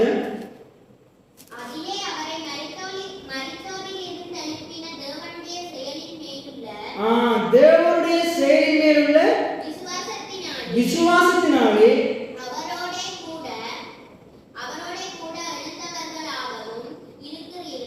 எப்படி விசுவாசிக்கணுமா? தேவனுடைய செயலின் மேல விசுவாசிக்கணுமா? அதை நான் சொல்ல வந்தேன். ஆண்டவர் உலகத்தை படைக்கும் பொழுது முதலாவது மனுஷனை படைச்சிருக்கலாம் தானே? ஏன் எல்லாவற்றையும் செய்து முடிக்கிட்டு கடைசி நாள்ல 6வது நாள்ல மனுஷனை படைக்கிறார்? ஆண்டவர் முதல் நாளே மனுஷனை உண்டாக்கிட்டு நீயே போய் எல்லாத்தையும் உண்டாக்கிக்கோன்னு சொல்லியிருக்கலாம். ஆனா ஆண்டவர் பாருங்க, இவனுக்கு தேவையான எல்லாவற்றையும் இவனை படைக்கும் முன்னுக்கே உண்டாக்குறார். எத்தனை பேர் ஆமென் சொல்றீங்க? இவனுடைய கிரியையினால் அல்ல, அவர் எல்லாவற்றையும் அவன் உண்டாகிறதுக்கு முன்னுக்கே உண்டாக்குறார். இன்னும் சொல்ல போனா இயேசு கிறிஸ்துவையும் உலகம் தோன்றதுக்கு முன்னுக்கே உண்டாக்கிட்டார். எத்தனை பேர் ஆமென் சொல்றீங்க? அவருக்கு தெரியும் இந்த மனுஷன் இந்த உலகத்துல உண்டாக்கிட்டு அவன் பாவம் செய்வான், பிசாசின் வழியில போவான். அதுக்காக தான் அவனுக்குரிய தீர்வை உலக தோற்றத்துக்கு முன்பாகவே அடிக்கப்பட்ட ஆட்டுக்குட்டி அந்த இயேசு கிறிஸ்துவை அதுக்கு முன்பாகவே உண்டாக்கிட்டாங்க. பாவத்தை போக்கும் வழியாக உண்டாக்கிட்டாங்க. இப்ப பாருங்க, அங்கே தேவனுடைய செயல், தேவனுடைய கிரியை தான் வெளிப்படுது. இப்ப பாருங்க, மனுஷன் எத்தனாவது நாள் உண்டாக்குறாரு? 6வது நாள் உண்டாக்குறாரு. இப்ப மனுஷன் உண்டாக்கப்பட்டு அடுத்த நாள் என்ன நாள்? அடுத்த நாள் என்ன நாள்? அவன் வேலைக்கு போகணுமா, ஓய்ந்திருக்கணுமா? ஓய்வு நாள். அப்ப அங்க என்ன வெளிப்படுது? முதலாவது நாளே ஓய்ந்திரு, ஏனென்றால் உனக்குரிய சகல கிரியைகளையும் உனக்காக நானே சம்பாதிச்சு வச்சுட்டேன். உனக்கு தேவையான தண்ணீருக்கு 4 நதி ஓடுது, நீ வேண்டுமான அளவு குடிக்கலாம். பாருங்க, அவனுக்கு தேவையான அங்க நதி ஓடுது. அது மாத்திரம் இல்லாம அங்க பாருங்க, அவனுக்கு சாப்பிட்றதுக்கு தேவையான சகல விதமான விருட்சங்களை ஆண்டவர் உண்டாக்குறாங்க. அவனுக்கு ஆகாரத்தை அவங்க என்ன செய்யறாங்க? உண்டாக்கி வைத்திருக்கிறார். அங்க அந்த தோட்டத்துல ஒரு குறையுமே இல்லை. நிறைவா ஆண்டவர் உண்டாக்குறார். ஒரு குறையில்லாத வாழ்க்கையை உண்டாக்குறார். அங்க ஆண்டவர் ஆஸ்பத்திரியை உண்டாக்கல, மரண டெட் பாடிக்கு அடிக்க வேண்டிய அந்த இதெல்லாம் உண்டாக்கல. அங்க ஆண்டவர் ஒரு நிறைவை உண்டாக்குறாரு. சொல்லப்போனா மரணமே இல்லாத வாழ்க்கையை உண்டாக்குறாரு. ஆனா இவன் செய்த பாவத்தினாலதான் மரணம், வியாதி, வறுமைகள் எல்லாம் வருது. அப்ப நமக்கு தெரியும், ஆதாம் உண்டாக்கப்பட்ட அடுத்த நாளே அவனுக்கு என்னன்னா ஓய்வு நாள். அதே போலதான் இயேசு கிறிஸ்து பாருங்க, இயேசு கிறிஸ்து என்ன செய்றாரு? ஜோர்தான் நதியில ஜோவான் ஸ்தானத்தினால ஞானஸ்தானம் பெறுறாரு. இப்ப நான் கேட்கிறேன், இயேசு 30 வயதுல ஞானஸ்தானம் பெறுறாரு. 30 வயசுல இருந்து ஊழியம் ஆரம்பிக்குது. இப்ப இந்த 30 வயசுக்கு முன்னுக்கு வரைக்கும் அவர் ஊழியம் செய்யறாரா? ஊழியம் செய்யல. ஆனா ஞானஸ்தானம் பெற வரும் பொழுது, பரிசுத்த ஆவியானவர் அவர் மேல் இறங்கும் பொழுது, வானத்திலிருந்து பிதா ஆண்டவரை பார்த்து எப்படி சொல்றாரு? இவர் என்னுடைய நேசகுமாரன். அந்த நேசகுமாரன் என்ற பெயரை சம்பாதிக்கிறதுக்காக வேண்டி அவர் என்ன செய்தாரு? என்ன நற்கிரியை செய்தாரு? அது வரைக்கும் அவர் ஒன்றுமே செய்யல. அவர் ஊழியம் செய்ய துவங்குறதுக்கு முன்னுக்கு எப்படி சொல்லிட்டாரு? இவர் என்னுடைய நேசகுமாரன், இவரில் நான் பிரியமாய் இருக்கிறேன். இப்ப உதாரணத்துக்கு எடுத்துக்கொள்ளுங்க. இப்ப நீங்க பிள்ளையை நேசரிக்கு கொண்டு போறீங்க, நேசரியில கொண்டு போய் சேர்க்கிறீங்க. அவன் நேசரியில அவன் முதல் நாளே போயிட்டு டீச்சர் சொன்னதெல்லாம் வந்து உங்களுக்கு சொன்னா தான் உங்களுக்கு நேசகுமாரனா? அதுக்கு முன்னுக்கே அவங்களுடைய தாயை நீங்க 10 மாதம் சுமக்கும் பொழுது அவனை நீங்க நேசிக்கிறதுனாலதான் அந்த பிள்ளையை நீங்க அழிக்காம 10 மாதம் சுமந்து பெற்றெடுக்கிறீங்க. எத்தனை பேர் ஆமென் சொல்றீங்க? பாருங்க, அவன் செய்யற கிரியையினால் அல்ல, அவன் மேல நீங்க வைத்திருக்கிற அனாதி அன்பினால. தேவன் தன்னுடைய குமாரனை கொடுத்தாரு. இந்த உலகத்தின் மேல் வைத்திருக்கிற அன்பின் நிமித்தம் தான் இயேசு கிறிஸ்து ஒரே பாரான குமாரனை கொடுத்தார். எத்தனை பேர் ஆமென் சொல்றீங்க? அப்ப இதிலே பாருங்க, இந்த வேதம் தெளிவா சொல்லுது, ஞானஸ்தானத்தினாலே அவரோட கூட அடக்கம் பண்ணப்பட்டவர்களாகவும் அதிலே அவரை மரித்தவர்களிலிருந்து எழுப்பின தேவனுடைய செயலின் மேலுள்ள விசுவாசத்தினாலே. அப்ப நான் கேட்கிறேன், நாங்க விசுவாசிகளாகி நாங்க நம்முடைய செயலின் மேல விசுவாசம் உள்ளவர்களா இருக்கணுமா? தேவனுடைய செயலின் மேல விசுவாசம் உள்ளவர்களா இருக்கணுமா? தேவனுடைய செயலின் மேல விசுவாசம் உள்ளவங்களா இருக்கணும்.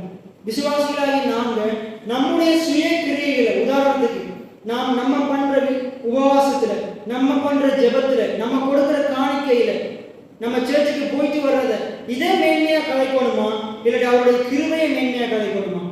அவருடைய கிருபை. நான் போன வருஷம் உங்களுக்கு ஞாபகம் இருக்கும், போன வருஷம் ஜனவரின்னு நினைக்கிறேன், ஆயக்காரனை குறித்து பரிசேயருடைய ஜெபத்தை குறித்து பிரசங்கம் பண்ணேன்.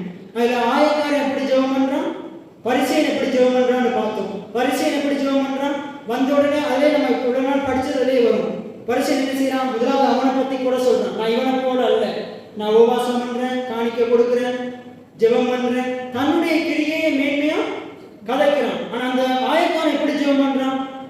அவன் ஆண்டவருடைய சமூகத்துக்கு வர துணியாம, ஆண்டவரை பாவியாகி என்மேல் கிருபையாயிரும் அப்படின்னு சொல்லிட்டு ஆண்டவருடைய கிருபையை அறிக்கை செய்யறான். அத்தனை பேர் ஆமென் சொல்றீங்க? அப்ப இன்றைக்கு நிறைய கிறிஸ்தவங்க பாருங்க, தங்களுடைய ஜெபத்தை மேன்மையா கதைப்பாங்க. சாட்சி சொல்ற நேரத்தில் நிறைய பேரை அவதானிச்சிருக்கேன்.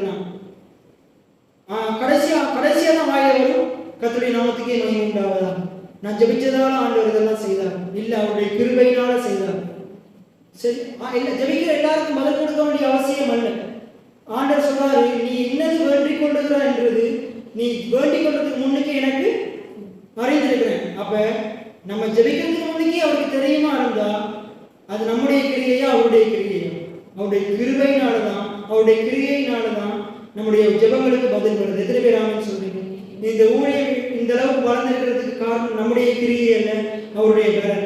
இந்த அளவுக்கு நீங்க படிக்கிறதுக்கு காரணம், இன்றைக்கு இந்த அளவுக்கு நீங்க ஆசீர்வாதமா இருக்கிறதுக்கு காரணம் நம்முடைய கிரியை அல்ல, அவருடைய பலன். எத்தனை பேர் ஆமென் சொல்றீங்க? அப்ப இனிமேல் நாங்க ஆசீர்வதிக்க போடுறதுக்கு காரணம் நம்முடைய கிரியை அல்ல, அவருடைய கிருபை.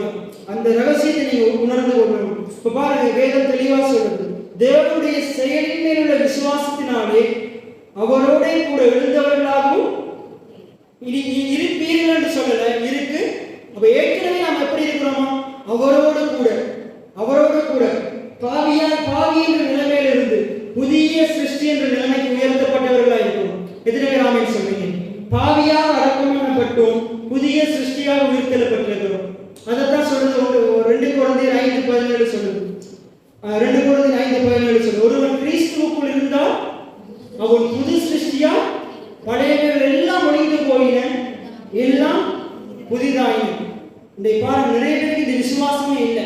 நான் பாவத்துக்கு மறைத்து நீதிக்கு பிழைத்திருக்கிறேன். பாவத்துக்கு மறைச்சிட்டேன், கிறிஸ்துவோடு கூட பாவத்துக்கு என்று அடக்கம் பண்ணப்பட்டுட்டேன், கிறிஸ்து துரைத்தினங்களை அதிகாரத்திலே உரிந்து கொண்டு வெளியரங்க கோலமாக்கி சிலுவையில வெற்றியா எழுதும் போது நானும் அவரோடு கூட வெற்றியாக எழுப்பப்பட்டிருக்கிறேன். எத்தனை பேர் ஆமென் சொல்றீங்க? நானும் நீதிமான எழுப்பப்பட்டிருக்கிறேன், நானும் குற்றமற்றவனா எழுப்பப்பட்டிருக்கிறேன். எத்தனை பேர் ஆமென் சொல்றீங்க? இந்த ரகசியத்தை நாங்கள் அறிந்து கொள்ளணும். பாருங்க, எதன் மேல் உள்ள விசுவாசம்? தேவனுடைய செயலின் மேல் உள்ள விசுவாசம். எல்லாம் சொல்லுவோமா? தேவனுடைய செயலின் மேல் உள்ள விசுவாசம். ரைட். அதுக்கு அடுத்த வசனத்தை பார்ப்போம். உங்கள் பாவங்களினாலேயும் உங்கள் மாம்ச விருத்த சேதனம் இல்லாமையினாலேயும் மரித்தவர்களாக இருந்த உங்களை அவரோடே கூட உயிர்ப்பித்து, எல்லாம் சொல்லுங்க, அவரோடே கூட உயிர்ப்பித்து, அக்கிரமங்கள் எல்லாவற்றையும் எங்களுக்கு மன்னித்து. பாருங்க, முதலாவது என்ன செய்யறாரு? பாவத்திலையும் அக்கிரமத்திலையும் மரித்தவர்களாக இருந்த நம்மளை அவரோடு கூட என்ன செய்யறாரு? உயிர்ப்பிக்கிறாரு. அடுத்தது என்ன செய்யறாரு? நம்முடைய அக்கிரமங்கள் பாவத்தை எல்லாம் என்ன செய்திருக்கிறாரு? மன்னித்திருக்கிறாரு. அடுத்தது, நமக்கு எதிரடையாகவும் கட்டளைகளால் நமக்கு விரோதமாகவும் இருந்த கையெழுத்தை குலைத்து அது நடுவிலாதபடிக்கு எடுத்து சிலுவையின் மேல் ஆணி அடித்து துரைத்தனங்களையும் அதிகாரங்களையும் முடிந்து கொண்டு வெளியேறிய கோலமாக்கி அவைகளின் மேல் சிலுவையில், அதாவது என்னது, இந்த 14வது வசனம் சொல்லுதானே, அது என்னதுன்னா நியாயப்பிரமாணம். நியாயப்பிரமாணத்தை பார்க்கும் போதெல்லாம் நமக்கு என்ன உணர்வு வரும்? நீங்க 10 கட்டளையை நீங்க பார்க்கும் பொழுது உங்களுக்கு என்ன உணர்வு வரும்? முதலாவது பாருங்க, 10 கட்டளை என்ன இருக்கு? நீ இதை செய், இதை செய்யாத இருக்கு. முதல் 9 கட்டளை என்னது? நீ இதை செய், இதை செய்யாத. முதல் 4 கட்டளை சொல்றது நீ இதை செய்யணும், நீ இதை செய்யணும். நம்ம தேவனுக்கும் நமக்கும் இடையில இருக்கிறது. நம்ம தேவனுக்கு செய்ய வேண்டியது, அங்க அதுக்கு அடுத்தது வருது மனுஷனுக்கு செய்ய வேண்டியது. அப்ப முதல் 9 கட்டளை என்ன சொல்றது? நம்முடைய செயலை பிரதிபலிக்குது. அப்ப நம்ம அதை செஞ்சாதான் நம்ம பிழைப்போம், நம்முடைய செயலில் தான் பிழைப்பு இருக்கு. அங்க தேவனுடைய கிரியையில் அல்ல, நம்முடைய செயலுக்கு தான் மேன்மையா இருக்கு. ஆனா 10வது கட்டளை என்ன சொல்லுது? இச்சியா இருப்பாயாக அப்படின்னு சொல்லுது. அது நம்முடைய செயலை சொல்லல, நம்முடைய இருதயத்தில் இருக்கிற நினைப்பை சொல்லுது. எத்தனை பேர் ஆமென் சொல்றீங்க? நம்முடைய செயலை சொல்லல, எதை சொல்லுது? இருதயத்தின் நினைவுகளை சொல்லுது. அப்ப 10 கட்டளையை பார்க்கும் பொழுது எதுக்கு 10 கட்டளை கொடுக்கப்பட்டுச்சு? ஆண்டவரே, இதை என்னால செய்ய முடியாது, எனக்கு நீங்க உதவி செய்யுங்கன்னு அவரை நோக்கி போயிருக்கணும். ஆனா மனுஷன் என்ன செஞ்சிட்டான்? இந்த கட்டளையெல்லாம் எனக்கு ஏமாத்திரம், நான் இதெல்லாம் செஞ்சு முடிச்சிருவேன் என்று தன்னுடைய பெருமையை காட்டுறதுக்காக வேண்டி அந்த கட்டளைகளை செய்ய முற்படுறான். ஆனா கடைசி வரையும் ஒரு மனுஷனாலையும் அந்த 10 கட்டளை என்ன செய்ய முடியல, செய்ய முடியல. ஆனா ஒருத்தர் வந்தார், பாவம் அறியாதவர் வந்தார். அவர் எல்லா விதமான சகல நீதியையும் நிறைவேற்றினார், எல்லா கட்டளைகளையும் நிறைவேற்றினார், எல்லாவற்றையும் எடுத்து சிலுவையில் ஆணி அடித்தார், சகல நீதியை நிறைவேற்றினார். இயேசு சொல்றாரு, ஞானஸ்தானம் எடுக்கும் போது சொல்றாரு, யோவான் கேட்கிறாரு, நான் உங்களிடத்துல ஞானஸ்தானம் எடுக்க வேண்டியிருக்க, நீர் என்னிடத்துல ஞானஸ்தானம் பெறலாமோ அப்படின்னு கேட்கும்போது அவர் சொல்றாரு, நான் இந்த உலகத்துல நிறைவேற்ற வேண்டிய எல்லா நீதியையும் நான் நிறைவேற்ற வேண்டியதா இருக்கு. இப்ப நியாயப்பிரமாணம் சொன்ன எல்லா நீதியையும் நமக்காக இயேசு நிறைவேற்றினார். எத்தனை பேர் ஆமென் சொல்றீங்க? அப்ப நம்ம நிறைவேற்ற தேவையில்லை, நமக்காக இயேசு எல்லாவற்றையும் நிறைவேற்றி இருக்கிறார். அதான் வேதம் சொல்லுது, நமக்கு எதிரடையாகவும் கட்டளைகளால் நமக்கு விரோதமாகவும் இருந்த கையெழுத்தை குலைத்து அதை நடுவில் இராதபடிக்கு எடுத்து சிலுவையின் மேல் ஆணி அடித்து துரைத்தனங்களையும் அதிகாரங்களையும் ஒழிந்து கொண்டு வெளியிறங்க கோலமாக்கி அவைகளின் மேல் சிலுவையில் வெற்றி சிறந்தார். அப்ப இன்றைக்கு நாங்க அந்த ஆபிரகாம் லிங்கனுடைய பத்தி உங்களுக்கு சொன்னேன். ஆபிரகாம் லிங்கன் என்ற அந்த அதிபர் என்ன செய்தாரு? இனி உங்களுக்கு இடையில வேறுபாடு இருக்க தேவையில்லை, நீங்களும் என்ன செய்யலாம், வெள்ளக்காரங்களை போல நீங்களும் தைரியமா இருக்கலாம், உங்களுக்கு நாட்டுல சகல உரிமை இருக்கு அப்படின்னு அறிவிச்ச பிறகும் 100 வருஷம் அவங்க உணர்வு இல்லாதவங்களா இருந்தாங்க. ஆனா இன்னைக்கு 2023 வருஷம் ஆகுது. இயேசு கிறிஸ்து சிலுவையில நமக்கு எல்லாவற்றையும் செய்து முடித்து கிட்டத்தட்ட 2024 வருஷம் ஆகுது. இப்ப 4வது மாசம் வந்துருச்சு. இப்ப ஒரு 2-3 கிழமைக்கு முன்னுக்கு தான் ஆண்டுடைய பாடுகள் நாம் இருக்கிறதுல நினைவு கூர்ந்தோம். ஆனா இன்றைக்கு நிறைய சபைகள்ல நிறைய சபை விசுவாசிகள் இன்றைக்கு நம்முடைய சபையிலே இருக்கிறாங்க. இன்றைக்கு எதை மேன்மை பாராட்டி கொண்டிருக்கிறாங்க? தங்களுடைய கிரியைகளை மேன்மை பாராட்டி கொண்டிருக்கிறாங்க. நிறைய பேர் இன்றைக்கு தங்களுடைய கிரியைகளை மேன்மை பாராட்டி கொண்டிருக்கிறாங்க. ஒரு தாழ்மையே கிடையாது, தங்களை பற்றி பெருமை பாராட்டி கொண்டிருக்கிறாங்க. ஆனா பாருங்க, வேதம் சொல்லுது, எதனால அவங்க பெருமை பாராட்டுறாங்கன்னா, இன்னும் அவங்களுக்கு தேவனுடைய செயலின் மேல ஒரு சரியான விசுவாசம் இல்லை. நம்முடைய கிரியைகளை காட்டிலும் அவருடைய கிருபை மேலானது. ஆமென் சொல்லுங்க. நம்ம எவ்வளவுதான் கிரியை செஞ்சாலும் அவர் பாராட்டின கிருபைக்கு ஈடு ஆகாது. ஆமென் சொல்லுங்க. அது ஈடு ஆகாது. நம்ம வேதம் சொல்ல அவருடைய கிருபைக்கு காத்திருக்கிறவங்களா நாம் இருக்கோம். அவருடைய கிருபைக்கு காத்திருக்கிறவங்களா நாம் இருக்கோம். அவருடைய கிருபையை நாங்கள் மேன்மை பாராட்டணும். அவருடைய கிருபையை நாங்கள் மேன்மை பாராட்டணும். அந்த கிருபை தான் நம்மளை நீதிமான மாட்டிச்சு. நீதிமான வாழ பலனை தருறதும் அந்த கிருபை தான். பாவத்தை மேற்கொள்கிறதுக்கு பலனை தருகிறதும் கிருபை தான். இப்ப நம்ம நீதிமான்கள் ஆக்கப்பட்டிருக்கிறோம். அந்த கிருபை அந்த உணர்வு இல்லாட்டி நம்மளால பாவத்தை மேற்கொள்ளாம வாழ முடியாது. நீதிமான உணர்வு வரும்பொழுதுதான் நம்மளால பாவத்தை மேற்கொண்டு வாழ முடியும். ஆமென் சொல்றீங்க. நிறைய பேர் பாருங்க, தங்களுடைய கிரியைகளை மேன்மை பாராட்டுறதாலதான் இன்னும் பாவத்தை செஞ்சு கொண்டு வாழ்ந்து கொண்டிருக்கிறாங்க, அக்கிரமத்தை செஞ்சு கொண்டு வாழ்ந்து கொண்டிருக்கிறாங்க. அவங்க நினைக்கிறாங்க, ஆண்டவரை திருப்திப்படுத்துறதுக்கு நான் ஏதாச்சும் செஞ்சிடலாம். இவ்வளவு மழை ஏறிட்டா என்ன செஞ்சிடலாம், ஆண்டவரை திருப்திப்படுத்திடலாம்னு நினைக்கிறாங்க. இவ்வளவு தசமமாக கொடுத்துட்டா ஆண்டுடைய வாயை அடைச்சிடலாம்னு நினைக்கிறாங்க. சர்ச்சுக்கு சும்மா வந்து இருந்து போயிருச்சா பாஸ்டரை சமாளிச்சிடலாம். ஆனா ஆண்டவர் என்ன செய்யறாங்க? எதுக்காக ஆலயத்துல வந்துட்டு போறான்? நிறைய பேர் எதுக்காக வந்து போறாங்க? ஏதோ மத சடங்காசாரத்துக்காக வந்து போறாங்க. மத சடங்காசாரத்துக்காக வந்து போறாங்க. ஒரு விசுவாசிகளோட ஐக்கியமே கிடையாது. சர்ச்சுக்கு வராங்க போறாங்க. அநேகர் சில பேர் நான் பார்த்து கொண்டிருக்கிறேன். ஒருத்தரோடு ஒருத்தர் நின்று கதைப்பது கிடையாது. அநேகருடைய பேரே நிறைய பேருக்கு தெரியாது. 20 வருஷம் கிறிஸ்தவங்க, ஆனா எல்லாருடைய பேர் தெரியுமான்னு கேட்டா அநேகருக்கு ஒருத்தருடைய பேர் தெரியாது. போனெல்லாம் யார் யார் வந்தாங்கன்னு கேட்டா தெரியாது. அப்ப என்ன ஐக்கியம்? ஆனா கடைசியில பாஸ்டர் ஜெபிச்சு முடிக்கும் போது என்ன சொல்றாரு? பரிசுத்தாவியின் ஐக்கியத்தினாலும் அப்படின்னு சொல்றாரு. ஆனா ஒரு ஐக்கியமுமே கிடையாது. ஒரு நல்ல உறவு கிடையாது. விசுவாசிகளுக்கு இடையில உறவு கிடையாது, ஐக்கியம் கிடையாது. போதவருடைய நிறைய விசுவாசிகளுக்கு ஐக்கியம் கிடையாது. எதனால? இப்படிப்பட்டவங்களுக்குள்ள தாழ்மையே இல்லை. அப்ப இன்னைக்கு நிறைய விசுவாசிகள் நம்முடைய ஆலயத்திலே இருக்கிறாங்க. இது நான் கூட சொல்றதுக்காக சொல்லல. இன்னைக்கு ஏன் இப்படிப்பட்டவங்க இருக்கிறாங்கன்னா, இன்னும் தங்களை தாங்க தான் மேன்மை பாராட்டி கொண்டிருக்கிறாங்க. அவங்க எங்களோட வந்து கதைக்கட்டும், நாங்க கதைக்கிறோம். அவங்க எங்களோட வந்து கதைக்கட்டும், நாங்க கதைக்கிறோம். அவங்க மன்னிப்பு கேட்கட்டும், நாங்க மன்னிக்கிறோம். அவங்க சமாதானம் பண்ண முந்திக் கொள்ளட்டும், நாங்க முந்திக் கொள்றோம். ஆண்டவர் யாருக்கு சொன்னார்? எல்லா விசுவாசிக்கும் தான் சொன்னார். சமாதானம் பண்ண முந்திக் கொள்ளுங்க, அன்பா இருங்க. நீங்க என்னைய நேசிக்கிறது கூட பிறனை நேசிங்க, நீங்க உங்களை நேசிக்கிறது கூட பிறனை நேசிங்க. அன்பு பூரண அன்பு பயத்தை புறம்பே தள்ளும். ஆனா நீ பாருங்க, திருவிழந்தெடுக்க பயப்படுறாங்க. எதுக்கு? ஆண்டுடைய அன்பை உணர்ந்து கொள்ளவே இல்லை. சர்ச்சுக்கு வர்றதுக்கு பயப்படுறாங்க. சர்ச்சுக்கு உள்ள வந்து முன்னுக்கு இருக்கிறதுக்கு பயப்படுறாங்க. கிட்ட வந்தா ஆண்டு அடிச்சிருவார், காலை வெட்டிடுவார்.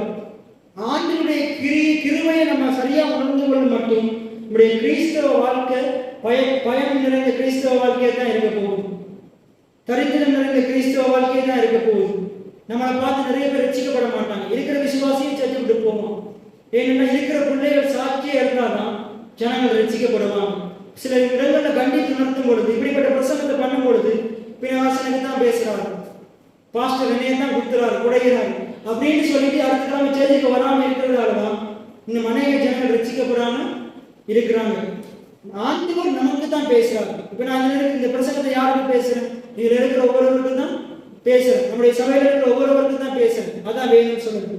தன் பிழைகளை உணர்கிறவன் யார்? ஆண்டவர் பேசினா அது நமக்கானது, அது எனக்கானது, அப்படி ஏற்றுக்கொள்ளணும்.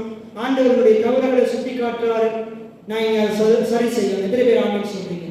இப்ப எப்பயுமே ஆண்டவர் பேசும் பொழுது அது யாரா இருக்கணும்? அவருடைய தாசரை கொண்டு பேசும் பொழுது மிக முக்கியம். நான் அடிக்கடி சொல்றது, சரியான வேத வசனத்தின் வெளிச்சத்தில் பேசும் பொழுது அந்த பிரசங்கத்தை நாங்கள் கேட்டு ஒருவேளை நமக்குள்ள தவறு இருக்குமா இருந்தால் அதை நாங்கள் உணர்ந்து கொள்றோம். அதை நாங்கள் ஆண்டவரிடத்தில் அறிக்கை செய்யணும். எத்தனை பேர் ஆண்டவர் சொல்றீங்க? அதுக்கப்புறம் அந்த பாவத்தை செய்யக்கூடாது, அந்த தவறை செய்யக்கூடாது. நாங்கள் 2 கிழமையா பார்த்தோம். நாங்கள் குறை சொல்லுகிறவங்களா இருக்கக்கூடாது, நாங்கள் பயப்படுகிறவங்களா இருக்கக்கூடாது, ஒரு குற்ற உணர்வு உள்ளவங்களா இருக்கக்கூடாது. இன்றைக்கு நாங்கள் பார்த்தோம், தாவீது வெற்றி பெற்றவுடனே இல்லாத தைரியம் அந்த இஸ்ரவேலருக்கு எப்படி வந்து அந்த பெலிஸ்தரை திரட்டி முறியடிச்சாங்களோ, இன்னைக்கு நான் உங்களுக்கு சொல்லுகிறேன். 2024 ஆண்டுகளுக்கு முன்பாகவே ஆண்டவராகிய இயேசு கிறிஸ்து, தாவீதின் குமாரனாகிய இயேசு கிறிஸ்து, தாவீது பெலிஸ்தரை மேற்கொண்டது போல எல்லா துரைத்தனங்களின் அதிகாரங்களையும், எல்லா பிசாசனங்களின் கிரியைகளையும், எல்லா நியாயப்பிரமாணத்தின் நீதியையும் நமக்காக இயேசு கல்வாரி சிலுவையில் நிறைவேற்றினார். எதிரே நான் சொல்கிறேன், இன்றைக்கு நாங்கள் பயப்பட வேண்டிய அவசியம் அல்ல. நான் தோற்று பயிரோடு பயப்பட வேண்டிய அவசியம் அல்ல. குற்றங்களோடு இருக்க வேண்டிய அவசியம் அல்ல. திருவிருந்து எடுக்காமல் இருக்க வேண்டிய அவசியம் அல்ல. ஏனென்றால் ஆண்டவர் நமக்காக மரித்தார். அவரோடு கூட நாங்கள் மரித்திருக்கிறோம். அவரோடு கூட அடக்கம் பண்ணப்பட்டிருக்கிறோம். அவரோடு கூட உயிர்த்திருந்திருக்கிறோம். சொல்லுங்க. அப்ப இன்றைக்கு நாங்கள் நம்முடைய கிரியின் மேல விசுவாசம் கொண்டவர்களா இருக்க மட்டும் அத்தியிலைகளை தச்சு கொண்டு அப்படித்தான் இருக்கும். அவங்க செஞ்சது அதுதான். ஆண்டவர் என்ன செய்யறாரு? அத்தியிலைகள்லாம் கிழிச்சு போட்டுட்டு தோழினாலான உடையை கருத்து கொள்றார், உடுத்திருக்கிறார். எத்தனை பேர் ஆண்டவர் சொல்லுங்க? இன்னைக்கு நிறைய பேர் அப்படித்தான். நிறைய விசுவாசி இன்றைக்கு அந்த வெளிச்சம் இல்லாததாலதான் அந்த ஆபிரகாம் நீங்க அந்த காலத்துல 100 வருஷமா அந்த பஸ்ல வெள்ளைக்காரனுக்கு பயப்பட்டு அந்த கருப்பின தாக்கல போல நிறைய விசுவாசிகள் ஆண்டவரை பற்றி சரியான வேதத்தை பற்றி சரியான அறிதல் புரிதல் இல்லாததால ஆண்டவரை பார்த்து பயந்து ஒளிந்து கொண்டிருக்கிறாங்க. ஆதியாமத்தில் அந்த தோட்டத்தில் அந்த மரத்துக்கு பின்னுக்கு ஒளிந்து வாழ்ந்தது போல, தன்னை பாவி நிர்வாணின்னு சொல்லி வாழ்ந்தது போல, இன்னைக்கு நான் பாவி, நான் உதவாதவன், உருப்படாதவன், நான் மண்ணு குப்பை தூசி புழுன்னு சொல்லிக்கொண்டு ஒளிந்து வாழ்றாங்க. அங்க என்ன பயனால நடக்கிறது? அதுதான் என்ன நடக்குது? நாங்க அவங்களோட பார்வைக்கு வெட்டுக்குழிய போல இருக்கிறோம், எங்களோட பார்வைக்கு வெட்டுக்குழிய போல இருக்கிறோம் என்று அந்த 10 பேரும் தங்களை தாங்க மட்டுப்படுத்தினாங்க. அவங்க சொல்லுகிற துர்ச்செய்தியை கேட்டு, அவங்களுடைய பிரசங்கத்தை கேட்டு, அந்த துர்ச்செய்தி பிரசங்கத்தை கேட்ட எல்லா ஜனங்களும் என்ன செய்யறாங்க? புழுதியை போட்டு அழுது கண்ணீர் வடிக்கிறாங்க. ஆனா காலேஜ் யோசுவா வித்தியாசமா பேசுறாங்க. அவங்க நற்செய்தியை பேசுறாங்க. ஆண்டவர் அவங்களை என்ன செய்யறாங்க? கானானுக்குள்ள பிரவேசிக்க பண்றாரு. இன்னைக்கு நான் உங்களுக்கு சொல்லுகிற காரியம், நிறைய ஊழியக்காரங்க இன்னைக்கு துர்ச்செய்தியை பரப்பி கொண்டிருக்கிறாங்க. ஆனா இன்னைக்கு நான் ஆண்டவர் நமக்கு நம்முடைய சபைக்கு இந்த வெளிப்பாடை தந்திருக்கிறார். நமக்கு நல்ல நல்ல ஊழியக்காரங்களை தந்திருக்கிறார். நல்ல வெளிப்பாடுகளை போதிக்கிற ஊழியக்காரங்களை தந்திருக்கிறார். இதை கேட்டு நம்ம உணர்வு இல்லாம இருப்போமா இருந்தா ஆண்டவர் நமக்கு நம்மளிடத்துல கணக்கு கேட்பார். இன்னைக்கு நான் உங்களுக்கு சொல்லுகிற நற்செய்தி, இன்னைக்கு நாங்க வெட்டிக்கிடுகள் அல்ல. அவருடைய பார்வையில ஆண்டவர் நம்மளை அவர் போலவே யூதராஜ சிங்கத்தின் பிள்ளைகளா மாற்றிருக்கிறார். எத்தனை பேர் ஆண்டு சொன்னீங்க? நாங்களும் வெற்றியாளர்களா இருக்கோம். அப்படியே நாங்கள் எழுந்திருப்போம். நாங்க பார்த்தோம், போன கிழமைக்கு முதல் நம்ம பார்த்தோம், நாங்கள் மற்றவர்களை குறை சொல்லக்கூடாது. ஏனென்றால் ஆண்டவர் நாங்கள் குறைவுள்ளவர்களாய் இருந்தால் நம்முடைய குறைவுகளை அவர் ஏற்றுக்கொண்டு நம்மை அவர் நிறைவுள்ளவர்களாய் மாற்றியிருக்கிறார். நாங்கள் நிர்வாணியை இருக்கும், நாங்கள் அக்கிரமத்திலே பாவத்திலே மறைத்தவர்களாய் இருக்கும் பொழுது புலியான சேற்றிலே உணர்ந்து கிடந்த நம்மளை தேடி ஆண்டவர் வந்தார். எல்லா பாவத்திலிருந்தும் நம்மளை விடுவித்து நம்மளை நீதிமான்களாக மாற்றினார். அவருடைய பிள்ளைகளாக மாற்றினார். வாக்குத்தத்தத்திற்கு சுதந்திரனாய் மாற்றினார். ஆபிரகாமுடைய பிள்ளைகளாய் மாற்றினார். அதுபோல நம்முடைய வாழ்க்கையிலே ஆண்டவர் எவ்வளவோ நன்மைகளை செய்திருக்கிறார். ஆனால் அநேக கிறிஸ்தவர்கள் தங்களுடைய கிரிகளை மேன்மை பாராட்டி கொண்டிருக்கிறார்கள். ஒருவேளை இதில் இருக்கிற நாங்களும், நான் ஆண்டவருக்காக அதை செய்தேன், இதை செய்தேன், நான் ஒரு நாளைக்கு எவ்வளவு ஜெபம் பண்றேன் தெரியுமா, எவ்வளவு வேதத்தை படிக்கிறேன் தெரியுமா, அப்படின்னு நம்முடைய கிரிகளை மேன்மை பாராட்டி கொண்டிருக்கிறோம். அதெல்லாம் ஆண்டவருக்கு முன்பாக ஒன்றுமே கிடையாது. அவர் நமக்காக செய்ததற்கு முன்பாக இதெல்லாம் ஒன்றுமே கிடையாது. நாங்கள் எவ்வளவுதான் ஜெபித்தாலும் அவர் நமக்காக பட்ட பிரயாசத்தை காட்டிலும் மேலானவைகள் ஒன்றுமே கிடையாது. நம்முடைய கிரியைகளினால் அல்ல, அவருடைய கிரியின் மேலுள்ள விசுவாசத்தினாலே. வேதம் சொல்லுகிறது, தேவனுடைய கிரியின் மேலுள்ள விசுவாசத்தினாலே, அவருடைய கிருபையின் மேலுள்ள விசுவாசத்தினாலே. ஒருவேளை இருக்கிறவங்க நாங்கள் உறவுனா நம்முடைய கிரியைகளை மேன்மை பாராட்டணும். ஆண்டவருக்கு நாங்கள் அறிக்கை செய்வோம், ஆண்டவரே அப்பா, நான் இன்றைக்கு ஜெபிக்கிற ஜெபம் அப்பா குறைவுள்ளது சுவாமி. நான் இன்னும் அதிகமாய் நேரங்கள் ஜெபிக்க எனக்கு பலனை தாருங்கள். நான் உம்மை தேடுவது மிகவும் குறைவாய் இருக்கிறது சுவாமி. இன்னும் நான் அதிகமாய் ஜெபிக்க எனக்கு கிருபையை தாருங்கள் சுவாமி. அப்பா, இன்னும் நான் அதிகமாய் உபவாசம் இருக்க எனக்கு உடைய பலனை தாருங்கள், உடைய கிருபையை தாருங்கள் சுவாமி. இன்னும் அதிகமாய் நான் கொடுக்க அப்பா எனக்கு உடைய கிருபையை பலனை தாருங்கள் சுவாமி. இன்னும் நான் அதிகமாய் உடைய வார்த்தைகளின் சத்தத்தை கேட்க தாழ்மையுள்ளவனா இருக்க இன்னும் எனக்கு பலனை தாருங்கள் சுவாமி. இன்னும் நான் தாழ்மையுள்ளவனா இருக்க உடைய கிருபையை தாருங்கள் சுவாமி. அப்பா, இதனால் வரைக்கும் நான் என்னுடைய சுயபலத்தினாலே ஓடினேனே, என்னை மன்னிங்க அப்பா. அநேக பிழைகளை செய்து கொண்டு நான் நீதிமான் என்று சொல்லியிருக்கிறேனே அப்பா, என்னுடைய பிழைகளை நான் உணர்கிறேன் அப்பா. நான் என்னுடைய கிரியைகளினாலே நீதிமானாக்கப்படவில்லை. ஆண்டவராகிய இயேசு கிறிஸ்து கல்வாரி சிலுவையில் எனக்காய் செய்து முடித்த கிரியையினாலே நான் நீதிமானாக்கப்பட்டிருக்கிறேன்.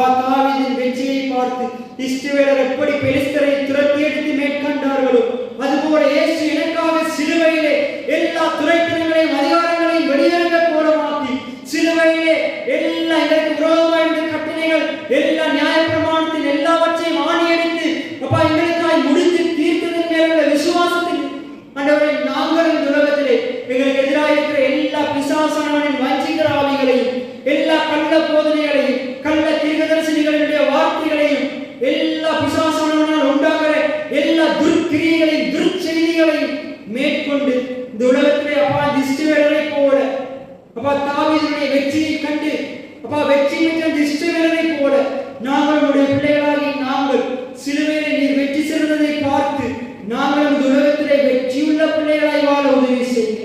முற்றிலும் ஜெயம் கொள்கிற பிள்ளைகளாய் வாழ எங்களுக்கு உதவி செய்யுங்க ஆண்டவரே. எங்களுக்கு உதவி செய்யுங்க ஆண்டவரே. எங்களுக்கு உதவி செய்கிறவரா நீ இருக்கிறபடி நான் நன்றி செலுத்துவோம். நன்றியோடு துதிக்கிறோம்.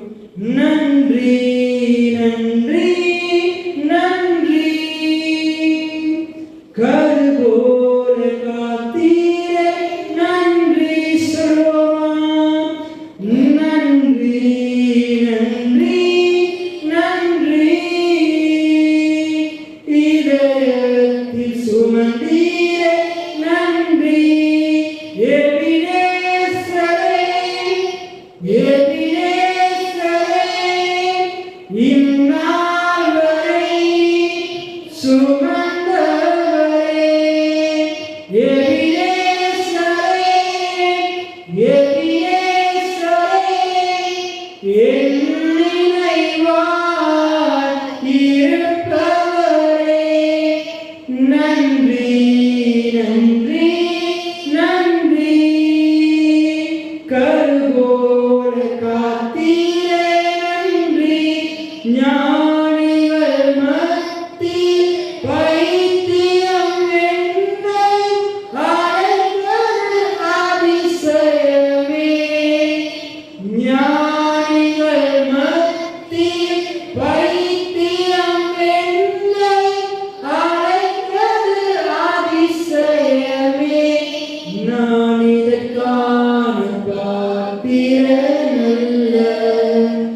இது கிருபை வேறொன்றும் இல்லை உலகத்தின் ஆழ்விலிருந்து நான் இதற்கான பாத்திரனல்ல இது கிருபை வேறொன்றும் இல்லை எபினேசரே எபினேசரே இந்நாள் வரை சுமந்தவரே எபினேசரே எபினேசரே என் நினைவாய் இருப்பவரே நன்றி நன்றி நன்றி கருபோல காத்தீரே நன்றி நன்றி நன்றி நன்றி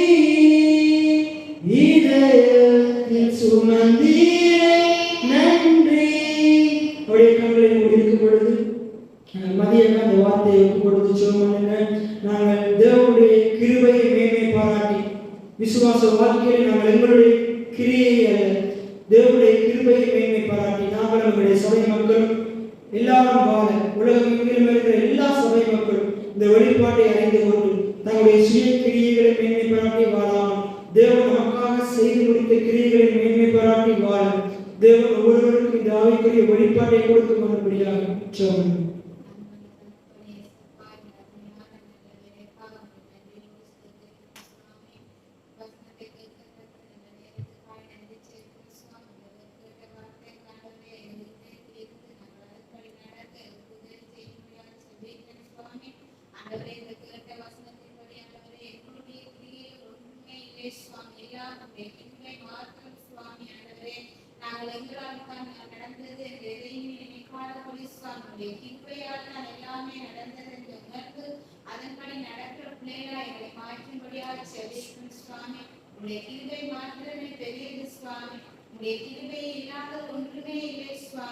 இப்படி நாங்கள் நடந்து கொள்ள எங்களுக்கு உதவி செய்யும்படியாக செபிக்கும் சுவாமி. ஆண்டவரே, நாங்கள் குறை கூறாதபடி, இதற்கு பயந்து நடக்காதபடி உத்தம உதயம் உள்ள பிள்ளைகளாக எங்களை மாற்றும்படியாக செபிக்கும் சுவாமி.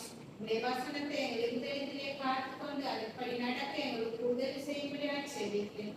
ஜீவனுள்ள நல்ல தகப்பனே, இன்னாத்துமாவே கர்த்தரை ஸ்தோத்திரி, முழுவதுமே கர்த்தருடைய பரிசுத்த நாமத்தை ஸ்தோத்திரி. இன்னாத்துமாவே கர்த்தரை ஸ்தோத்திரி, கர்த்தர் செய்த சகல உபகாரங்களையும் மறவாதே.